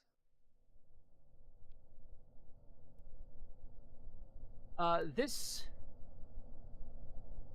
very aggressive kobold sees Kara there in the doorway, immediately pulls a dagger and chucks it at her.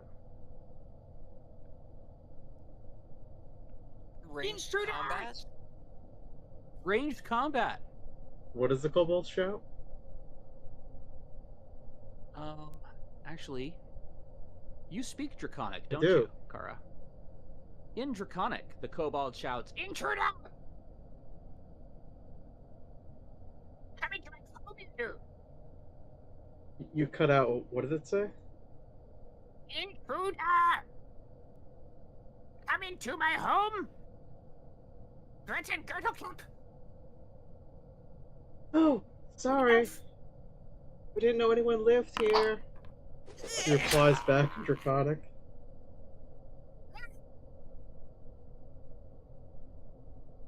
Okay, so drew a dagger, threw the dagger, It misses. And then he draws a short sword. You will rue the day.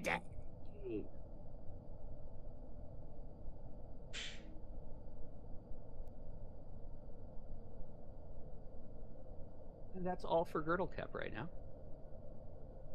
Baxter Bones. A reflex check there, Baxter. Because I'm moving in between. Reflex. What's reflex again? It's on the sidebar to the left on your character sheet. You'll see your fortitude, reflex, and will saves. Okay, carry on. Okay. Can I shoot them from here? From this angle? Generally speaking, it's corner to corner, so yes, but he will have some cover. Okay.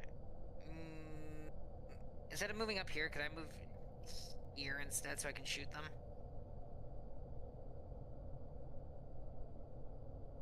That actually gives him more cover. Oh, damn. Yeah. I think you would have to climb on top of the table. The doorway is right in front of Kara. Oh, I thought the doorway was right here. No, the door is right here in front of Kara. Okay.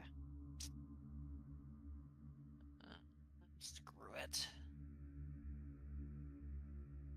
Oh, I never picked up my weapons. They're still over there. Oops. Okay. You realistically would have picked up your weapons. Okay. Will that take an action? Will that be all 3 of my turns? No. You would have realistically picked up... We've been out of combat before, then you would have realistically picked up your weapon. Alright. I shoot. Oh. T... Target. First, I reload. Then I shoot. Huh. Bang.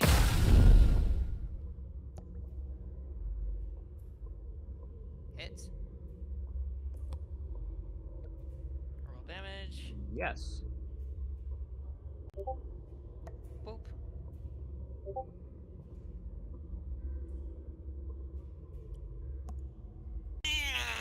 You wing Girdle Cap. It doesn't do a lot of damage, but it sure makes a little spurt of red happen at his shoulder.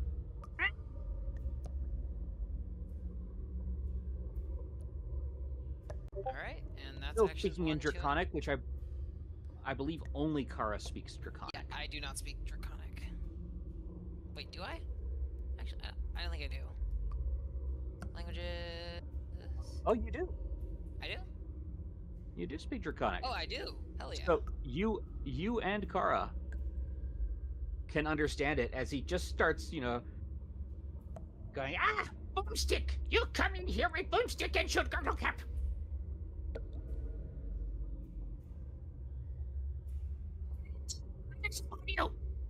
Kara, it's your turn. Just gonna say in Draconic, we don't have to fight. If you choose this, it's not gonna go well. T.R.A.S.H had a bad day. Let's see. If you choose this, it's not going to go well. That sounds like an intimidation to me. Roll me an intimidation, Kara. Kara's had such a bad day, they talk about themselves in third person.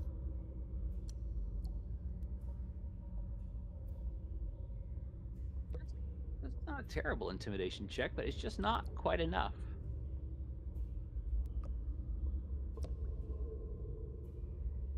Not entirely sure Carl wants them to stop. Girdle Cap spreads his arms and says, "Come at me, brother! But you are not my brother, for I hate you." I'm sorry. What did you call? She says as she furiously blows him. It is common expression. Come at me, brother.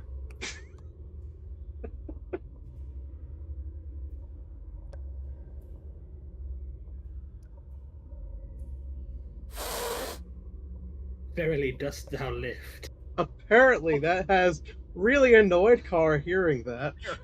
Verily thou dost lift. Make one additional attack against a foe adjacent to the original target using the same attack modifier as the original attack. Unfortunately, there is no additional target, so you just get the double damage on that one.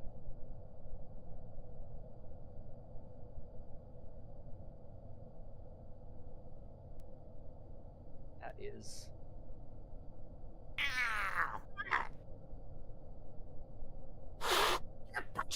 Who does that? Oh my gosh! What is with your dice? Those aren't punches. Those are tail whips. The target must succeed at a reflex or drop it shield it's holding. It is not holding a shield. So once again, you just get the double damage.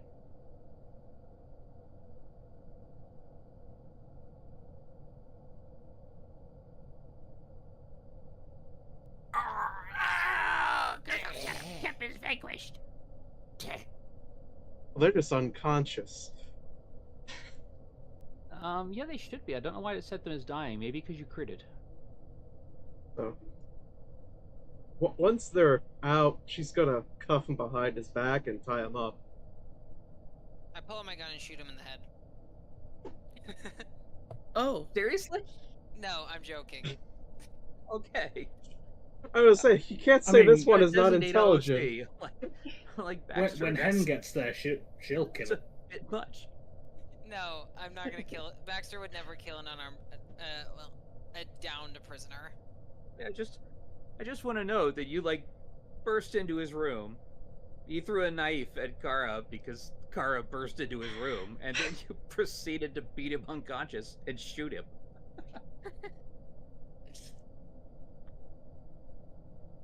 Like, I'm not saying that wasn't the right choice. He is an armed kobold. Like, just the particular sequence of events is a little troubling.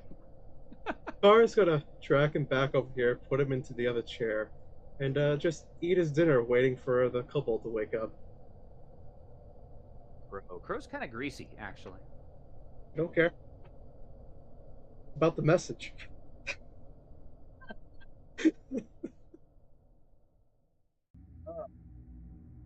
I mean, does anyone want to stop Hen? Because Hen will just kill this guy. there's no reason to kill him. He's tied up in a chair, Hen. There's no every reason to kill him. No. We invaded his home. This is a dwarven ruin, not kobold. Ruin. Yeah. It's not a home. Well, where is he supposed to live? He's a kobold. Caves, probably. Don't goblins generally take over ruins and stuff? Yeah, so if anything, I should lay claim to this place. It's my house, and he's trespassing. So I should kill him. No.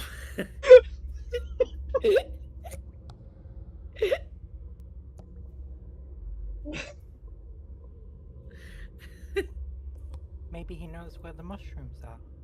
Exactly, that's why I'm not killing him. I wanted to keep him alive to question him. I just may have hit him a little too hard.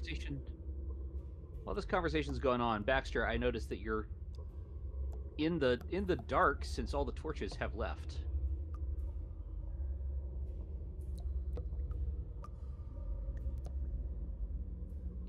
Move it. Oh, door's closed. No, it's open. Now it's closed. I forget. Okay. I forget So- that Kara has the power of the sun on their character model.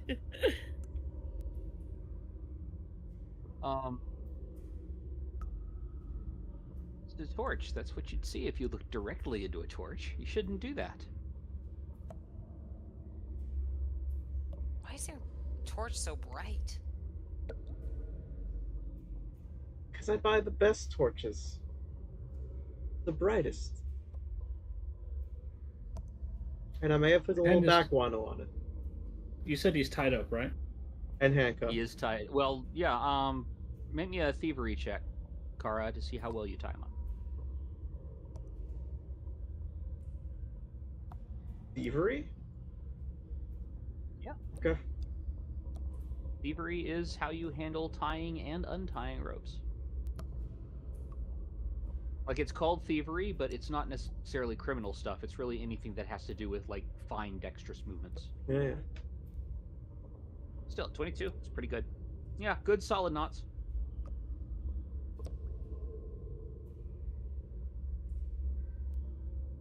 Alright, Hen is going to pick him up by the ropes and drag him over to the altar room.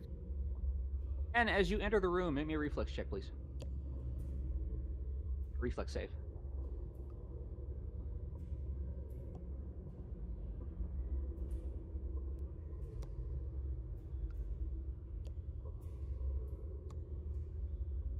Okay. You are dragging him to the shrine. Is that what you said? Yep, dragging him to the shrine. Oh, but I had just Okay. sat him up in that chair. Actually, you are dragging him to the shrine. Right, that will require a thing. 1 second.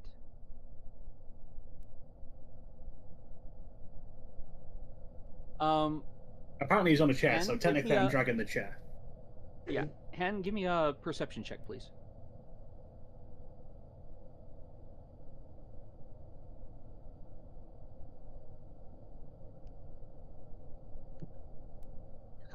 Okay. This is going to be fun. So, because you're dragging the chair does not get a reflex save to avoid the tripwire that all three of you have avoided without ever noticing. Which means the carefully laid trap that Girdle kept created to keep the Girdle kept made to keep intruders out of his room crashes down on him and Hen.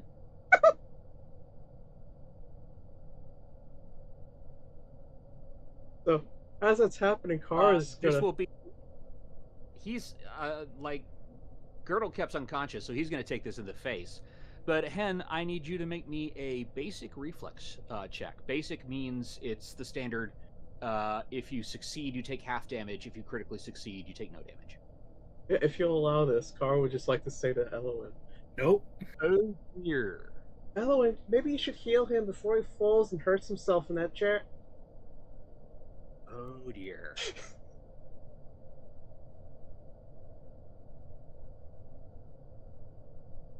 Happens with a critical failure. Yeah, that's double damage.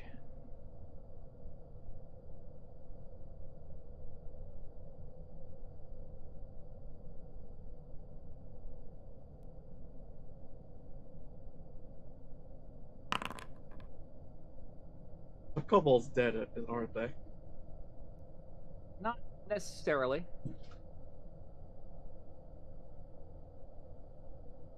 However, we're going to see what happens to Hen. Ooh! Elowen, you might want to heal them both.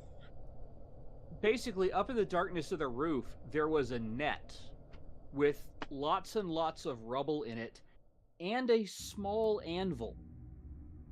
What? And the small anvil hits Hen on the noggin. And Girdle kept was I repeat, what? Girdle kept was suffering before, but now he's definitely dying. Oh wait, no, didn't mean to do that. Did Gerklep set up a Looney Tunes trap? Essentially, yes. He set up a deadfall trap. There was a tripwire, and if you hit the tripwire and pull it, it, basically pulls the support out from the deadfall trap, and all the crap in the net just falls on you. It is a fairly simple trap to set up, and fairly effective if nobody notices it.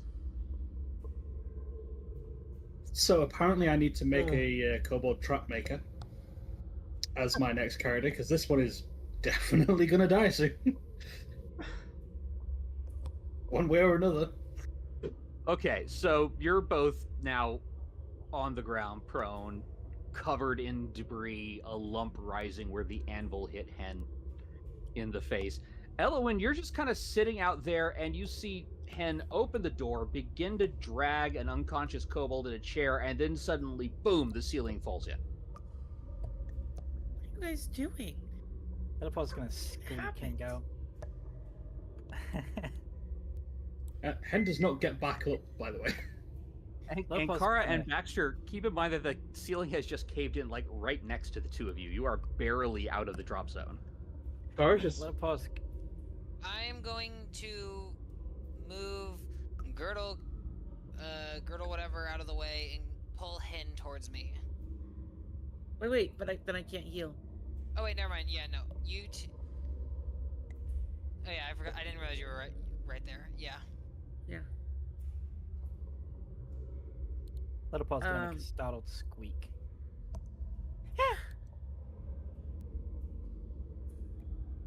Let me see. I was just gonna reach out, shaking the crow leg. Yeah, I'm glad I sat to eat this. I could have been there.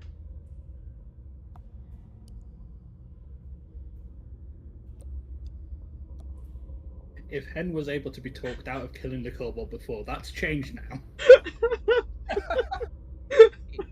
And almost killed the kobold just with the deathfall trap. His own trap.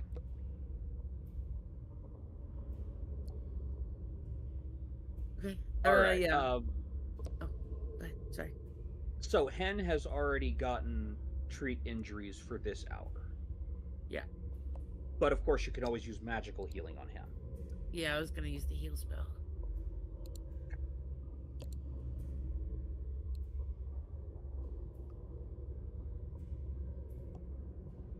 I think that is your fourth and final free heal spell, isn't it? It is.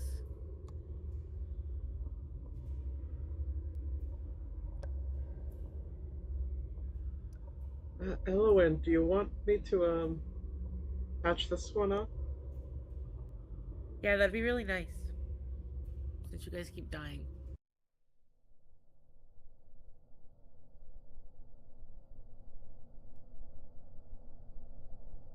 Unfortunately, that is. Oh no, that's a 19. Never mind.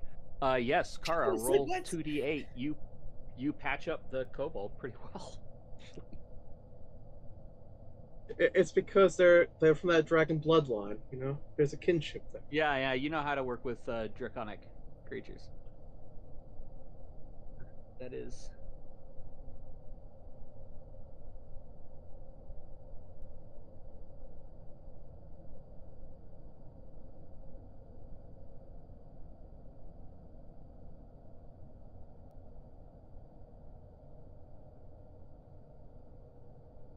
Girdlecap is now at wounded 2. Is Girdlecap conscious?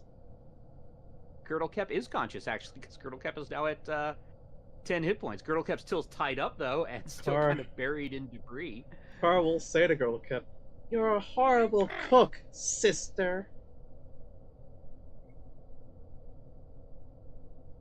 Someone get the number of that slurk. What? He's still speaking in Draconic, by the way. Happened to Girdlecap? Girdlecap here. There's so much high pitchedness in the voice you're doing. You're cutting out.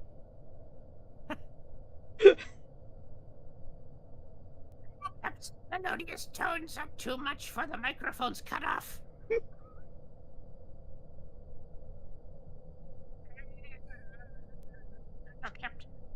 Girdlecap will try to keep this tones more like this and less raspy. There you go. All right then. Why are there rocks all over Girdlecap? Girdlecap was in bed. Girdlecap was having nice dreams. Well, are you still gonna try Assassins! fighting us? Assassins! You know, Hen is looking to sent kill you? you. I'm trying to stop her. Hen is now conscious. Yeah, speaking of Hen, she's going to stand up out of the rubble. Feels Her very smile, in danger. her smile as wide as her face is, face. Sharp you teeth and on yourself. display. Girdlecap wishes to remind you that Girdlecap did not drag you into a trap. We didn't make the trap, though, did we? Girdlecap made the trap because of intruders. In my house. No. Girdlecap never seen you before around this neighborhood. Who hell are you?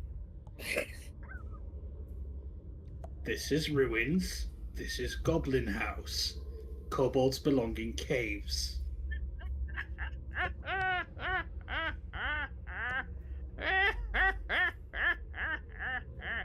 There is 2 reasons why that is very funny.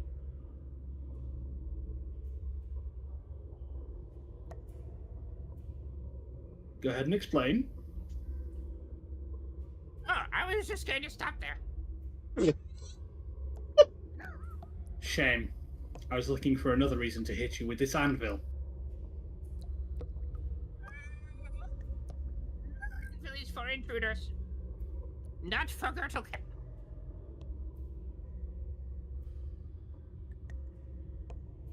But Gertlecap Anvil, is yes, intruder. Gertlecap has anvil. He is intruder. Again, to reiterate, Gertlecap ain't never seen you around here before. Girl Cap, I think you might save your life if you just tell us where a certain mushroom is. Mushroom? Gertlecap like mushroom, but mostly in forest. This one grows on iron. Mushroom and iron. So, Gertlecap tell you where mushroom is. You leave Gertlecap's house. I mean, you tell us where it is, and Ken doesn't kill you. No, I think we can agree to leave. We don't need Okay. to stay here. No. I like that option better. You tell us, Okay. I don't kill you. I'm going to demoralize.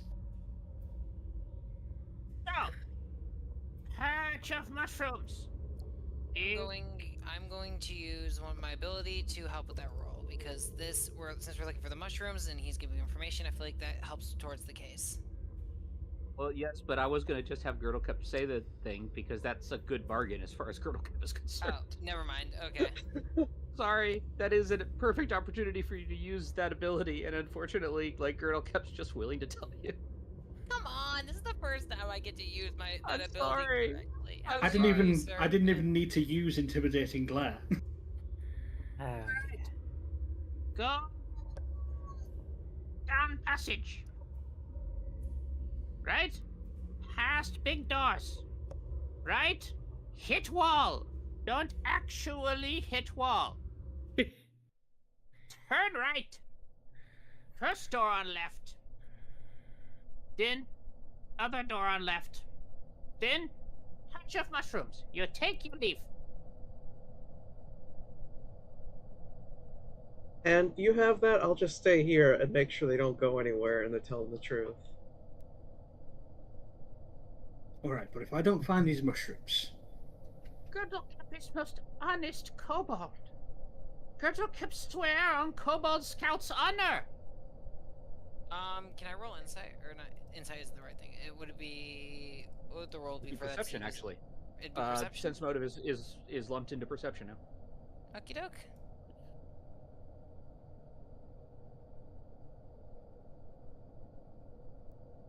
So,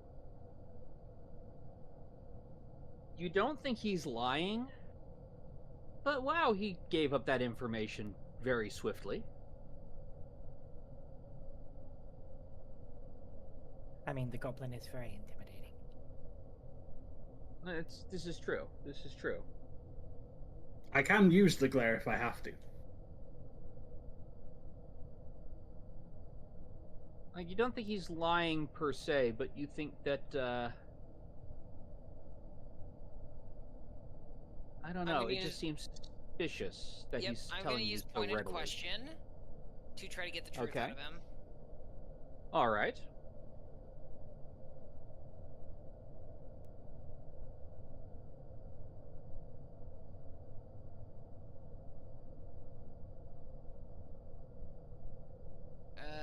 It's against their will DC. It's a diplomacy check. Let me roll that.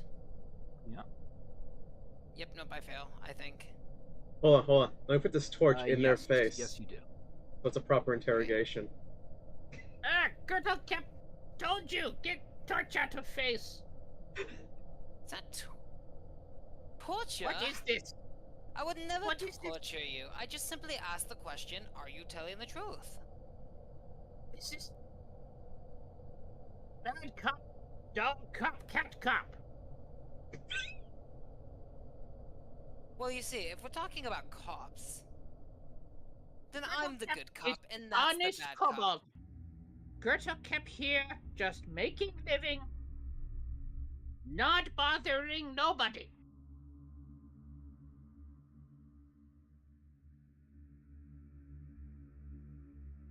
I just realized Hen should not have been able to be talking to Girdlecap because he is only speaking Draconic.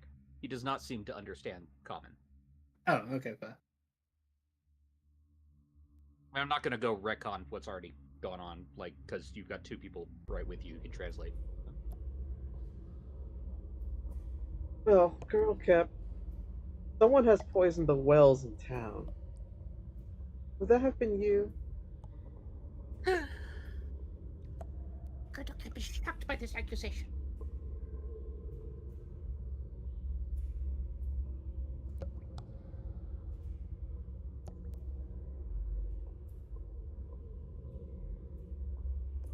That's not a yes or a no. Gertle kept very far away from town. What you even thinking Gertle kept doing? Gertle kept here, minding own business. Stay in bed at day and sleep at night when good civilized kobolds walking around taking constitutional around the ruins. Then in morning go back to sleep. That it. It's just weird for a lone kobold to be this close to a human village. Yeah, okay, Gertle kept weird. You got Gertle Kep. Gertle Kep never have friends in school. God. Oh.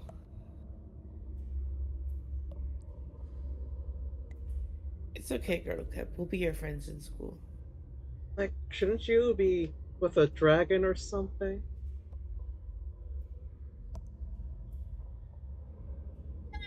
We not need dragon. We have nobody. Gertle Kep have nobody. Could use dragon, yes.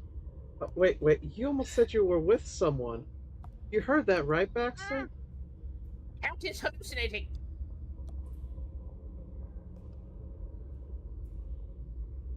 Baxter? Sorry, I was getting a text. What'd you say? They almost said they were here with someone. Has dazzled Baxter's brain.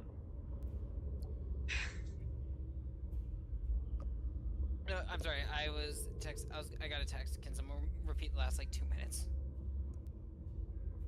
Just quick summary, real quick. Sorry. I don't know if Serpent accidentally said it or if it was actually intentional. It sounded like Girdlecap had mentioned that they're not alone here. And that they wish they were in service to a dragon. It's ridiculous. Only 2 beds in bedroom, 1 for Gertle Kep, 1 for bird bones. Uh-huh. No room for other people. What if they just come and visit? Gertle Kep not evict bird bones for visitors. Bird bones and Gertle Kep have long, healthy relationship. Is it a relationship on trust, self-care, values? Elowen, I think No. my feeling on them wasn't right. They don't seem all there. I agree. Gertle Kep would not be all here, except you have tied Gertle Kep up. Yeah, I thought kobolds like that kind of thing. Gertle Kep thought Gertle Kep was weird. So there's a lot of draconic like screeching going on back and forth, and it's just like, There is quite a lot of just like. can I kill him? What's going on? No, Hen, he said that, like, go up north, a right, and then I think a left, and there should be a wall that has the mushrooms. Right, okay.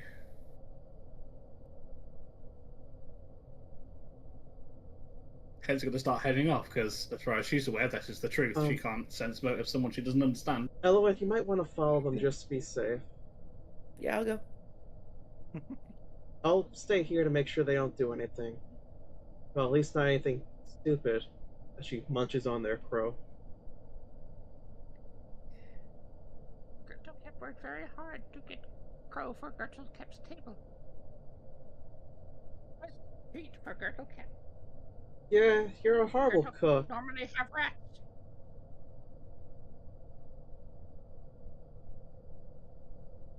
Maybe Gertrude would have time to learn how to cook if Gertrude did not keep getting invaded.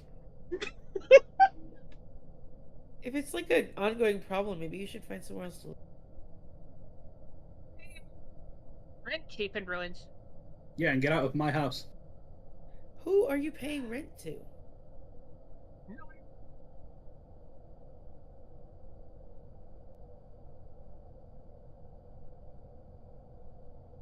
There's nobody. Only Gertrude. You see, No one else. I can't tell if I just hit them too hard or this is just kobold nonsense, but they keep making these little side information of like they're not alone. So meanwhile, Hen, it's not too far up the corridor until you see that it does indeed take a dogleg to the right.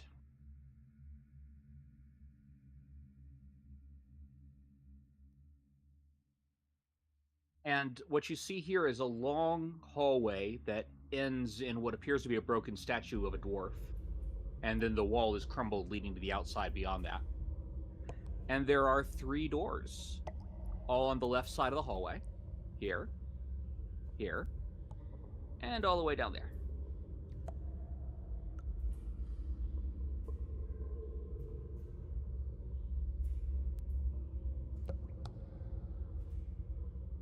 Okay.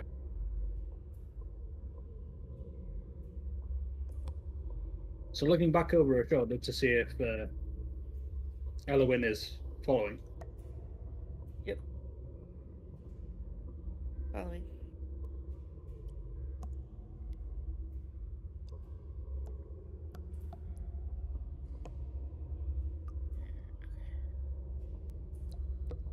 Oh, is Baxter following too? Okay. Yep.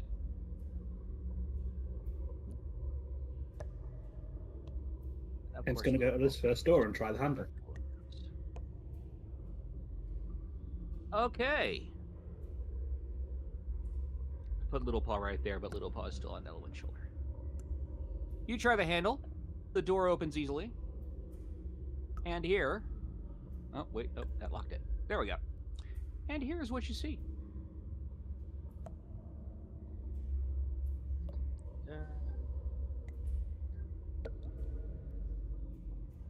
At this point, we realize that Kara has a bad memory for directions. This small study looks like it has been lived in recently. Gnawed bones litter the floor, and tufts of gray fur can be seen here and there.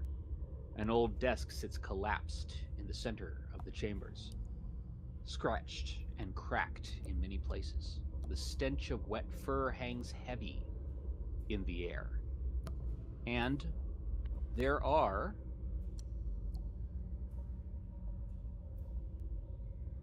2 wolves. Fairly well inside this room, certainly. And they both intend on getting quite well fed. They are not an unnatural size, but they are large females.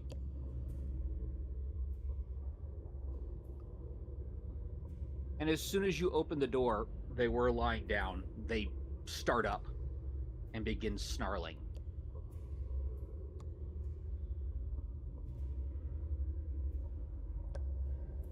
What do you do, Hen?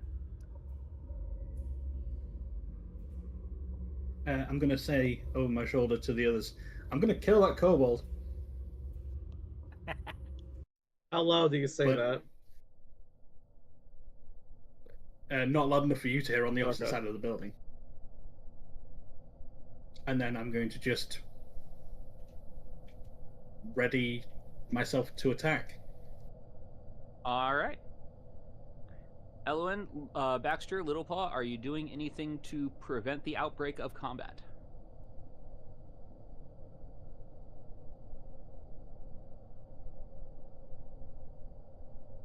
No.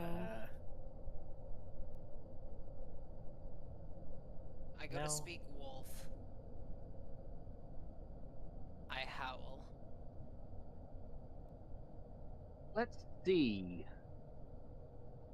I might actually give you that. You are, after all, an awakened dog. It does say I can speak with others of my same kind, and Yes. don't know how And close. wolves are close enough, I think. Yeah. What do you say? Sec. I say to them, "Fear not. We are not here to hurt you. I can tell that you are hungry. I have food for you. Just please don't hurt So us." these are not awakened wolves. These are wolves. Yep. No, I'm saying that in like dog. Yeah. Fear not. That's something they can understand. I'm not a threat. Yeah. Fear not. I'm not a threat. I Yeah. have food. So If not, I'll just say, "Fear Screw not. they I'm are. not a threat," and I'll roll diplomacy Yeah. then. Yeah, I'll make it diplomacy since you speak the language. So first, Rolling initiative Hen and for Owen things goes hear badly. this guttural, narcotic speech, and now they just hear barking. Barking on one side, very much growling on the other. What is happening? Hen is getting very angry now because the I'm two being times the useful as a conversation, dog. the So, two conversations Hen- that have been had that she couldn't understand have meant no combat.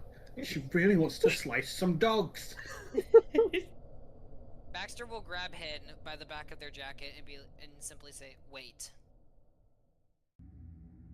They will She threw- snarl, and Hen, Elwyn, Littlepaw, at any point you guys can start a combat by fighting. However, in lieu of that, the wolves snarl, and Baxter, they're very clearly saying, "Our territory, our pack, protect our leader. You go." I bark back, "Understood. Me and my friends will leave." "Understood, friends leave." And then I look to the group and say, "They're no threat. Let's keep moving." Off we go. Then no threat, let's keep moving. Okay, Hen, not knowing that means don't go in this room. No? No, I'm holding you by the. I said I'm holding you by the back of the jacket. I'm pulling you with me. Well, even so, Hen as woke up far today as and chose violence. It is very frustrating. It's not working out for him. the worst thing is, as far as Hen knows, okay, the wolves might no longer attack, but this is still the room. Yes, this is still the room you were told. What I will say is that you've traveled the wilderness long enough to know that if their hackles are up and they're snarling at you, like, they don't want you to come closer. Like, Hen is not entirely ridiculously ignorant of what that means.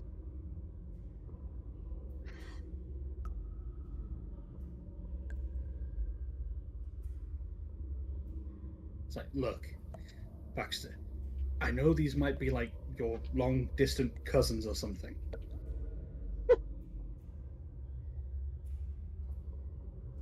But we need the ingredient that is in here. One of the wolves steps forward and snarls, and Baxter, you know that they're reiterating, "Our territory, leave our territory."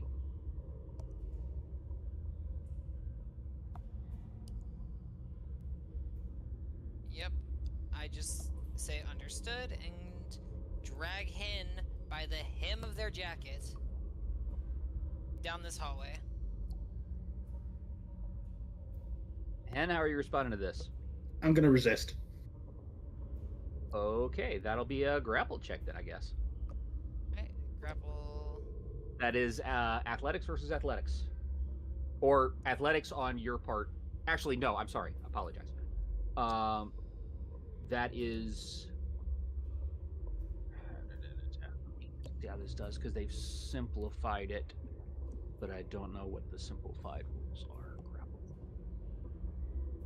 There we go. Yeah, you make an athletics check against Hen's Fortitude DC. It's no longer an opposed check, it's just against the Fortitude DC.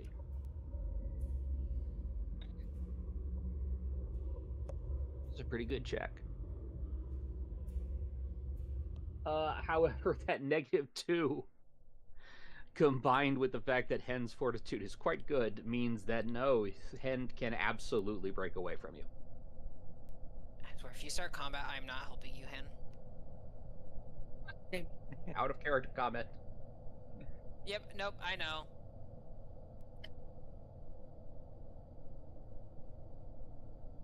Hen, you will not be forcibly dragged against your will. What do you choose to do?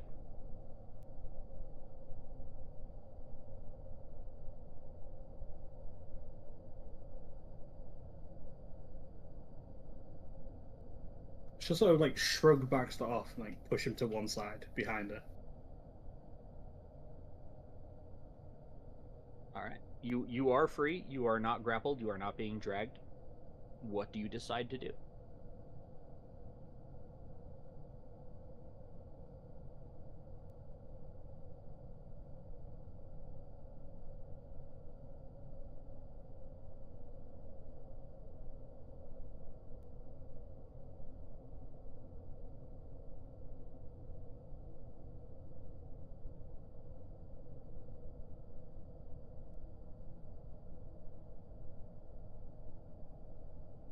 She's gonna growl at them and step back. They're going to growl back at you, but they will not move forward thanks to Baxter's diplomacy. Do you close the door after you? Yeah. She's gonna turn to Baxter and say, if these mushrooms aren't in another room, we're killing them. Understood. I agree to these terms, but why slaughter innocent animals when it might not be necessary? There is a difference between innocent and wild. I was wild once, and yet here we are. Who knows?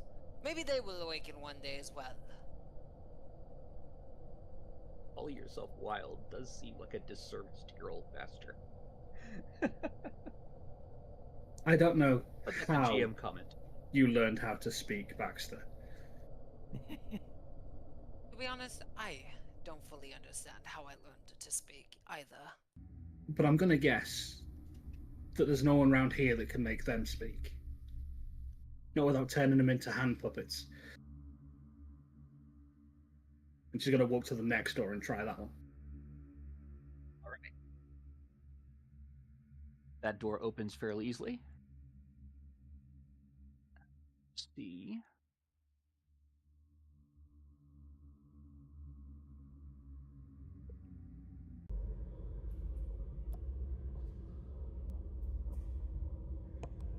Is the old cobweb-covered cracks and armor stands dominating much of this small chamber. What must have once been a well-tended armory is now devoid of arms and armor. Any valuable weapons or armor here has been looted long ago, but the racks are still there. Hen's gonna turn to Ellen and be like, are you sure we can't make this our base? It's got an armory.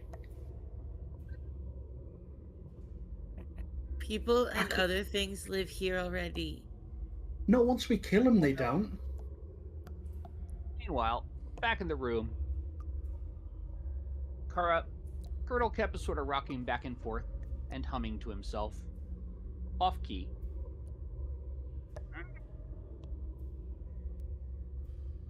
You know, you better hope they come back with those mushrooms.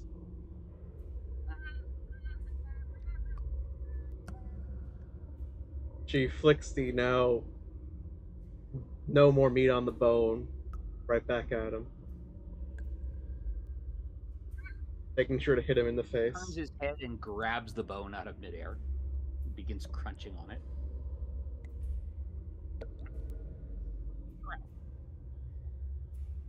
Can't understand what you said. You cut out. You're gonna have to make the voice lower. Oh. What was that? Marrow.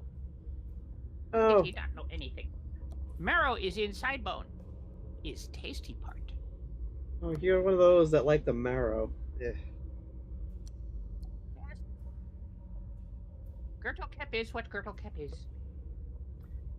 And at this point, with most of the party in the armory, and T.R.A.S.H and Girdlecap in Girdlecap's room, and it being midnight for my Central Time people, and much later than that, the time really flew for me. I hope it did for you too. I hope we were all having fun. Yeah, it's been 4 hours. Holy shit. Yeah, it did. Yeah, it has been 4 hours. I say we break here, and then pick up from this spot next week. How's that sound? Good. Sounds That good. sounds good to me. Yeah, sounds good here. Oh, we're in an ad break for another 27 seconds. Oh, okay. Well, that's a real shame. That We is, get back from that ads, is a real and we're shame. done. Have a good night. No, we gotta dismiss our characters like we do. Yeah, we're gonna do that. We're. It seems like we're back. Um, All 6 right. seconds. So we are pausing here. Nope. Still ad break. It just finally loaded for me. Ad break is finished. Okay. Alright. So we are closing for here for the week. We're going to pick it up from this exact spot with this exact hit points and everything like that. Same bat time, same bat channel next week. In the meantime, maybe we'll stream a little Star Wars. Maybe we'll stream a little Stars of Icarus, since Tavir, Xios, and myself are all in the playtest of that now. Don't know. Stay tuned to this channel. We'll see what we stream. And then next week, we will be back at the same time for more of Hollow's Last Hope. Possibly the last session. We're getting close to the end. It's not impossible. In the meantime, I have been your Game Master, Serpent. And playing at the table have been... I'm Xios, playing Kara. I'm Tabby playing Little Paw. Rexty, I'm playing Henrietta. Celestia, and I play Eloin. And I'm Shadow, and I'm playing Baxter Bones. Hope everyone stays safe Girdle out there. cap says goodbye. Oh, shush, you ate your bone. Bye-bye. Bye-bye. Bye.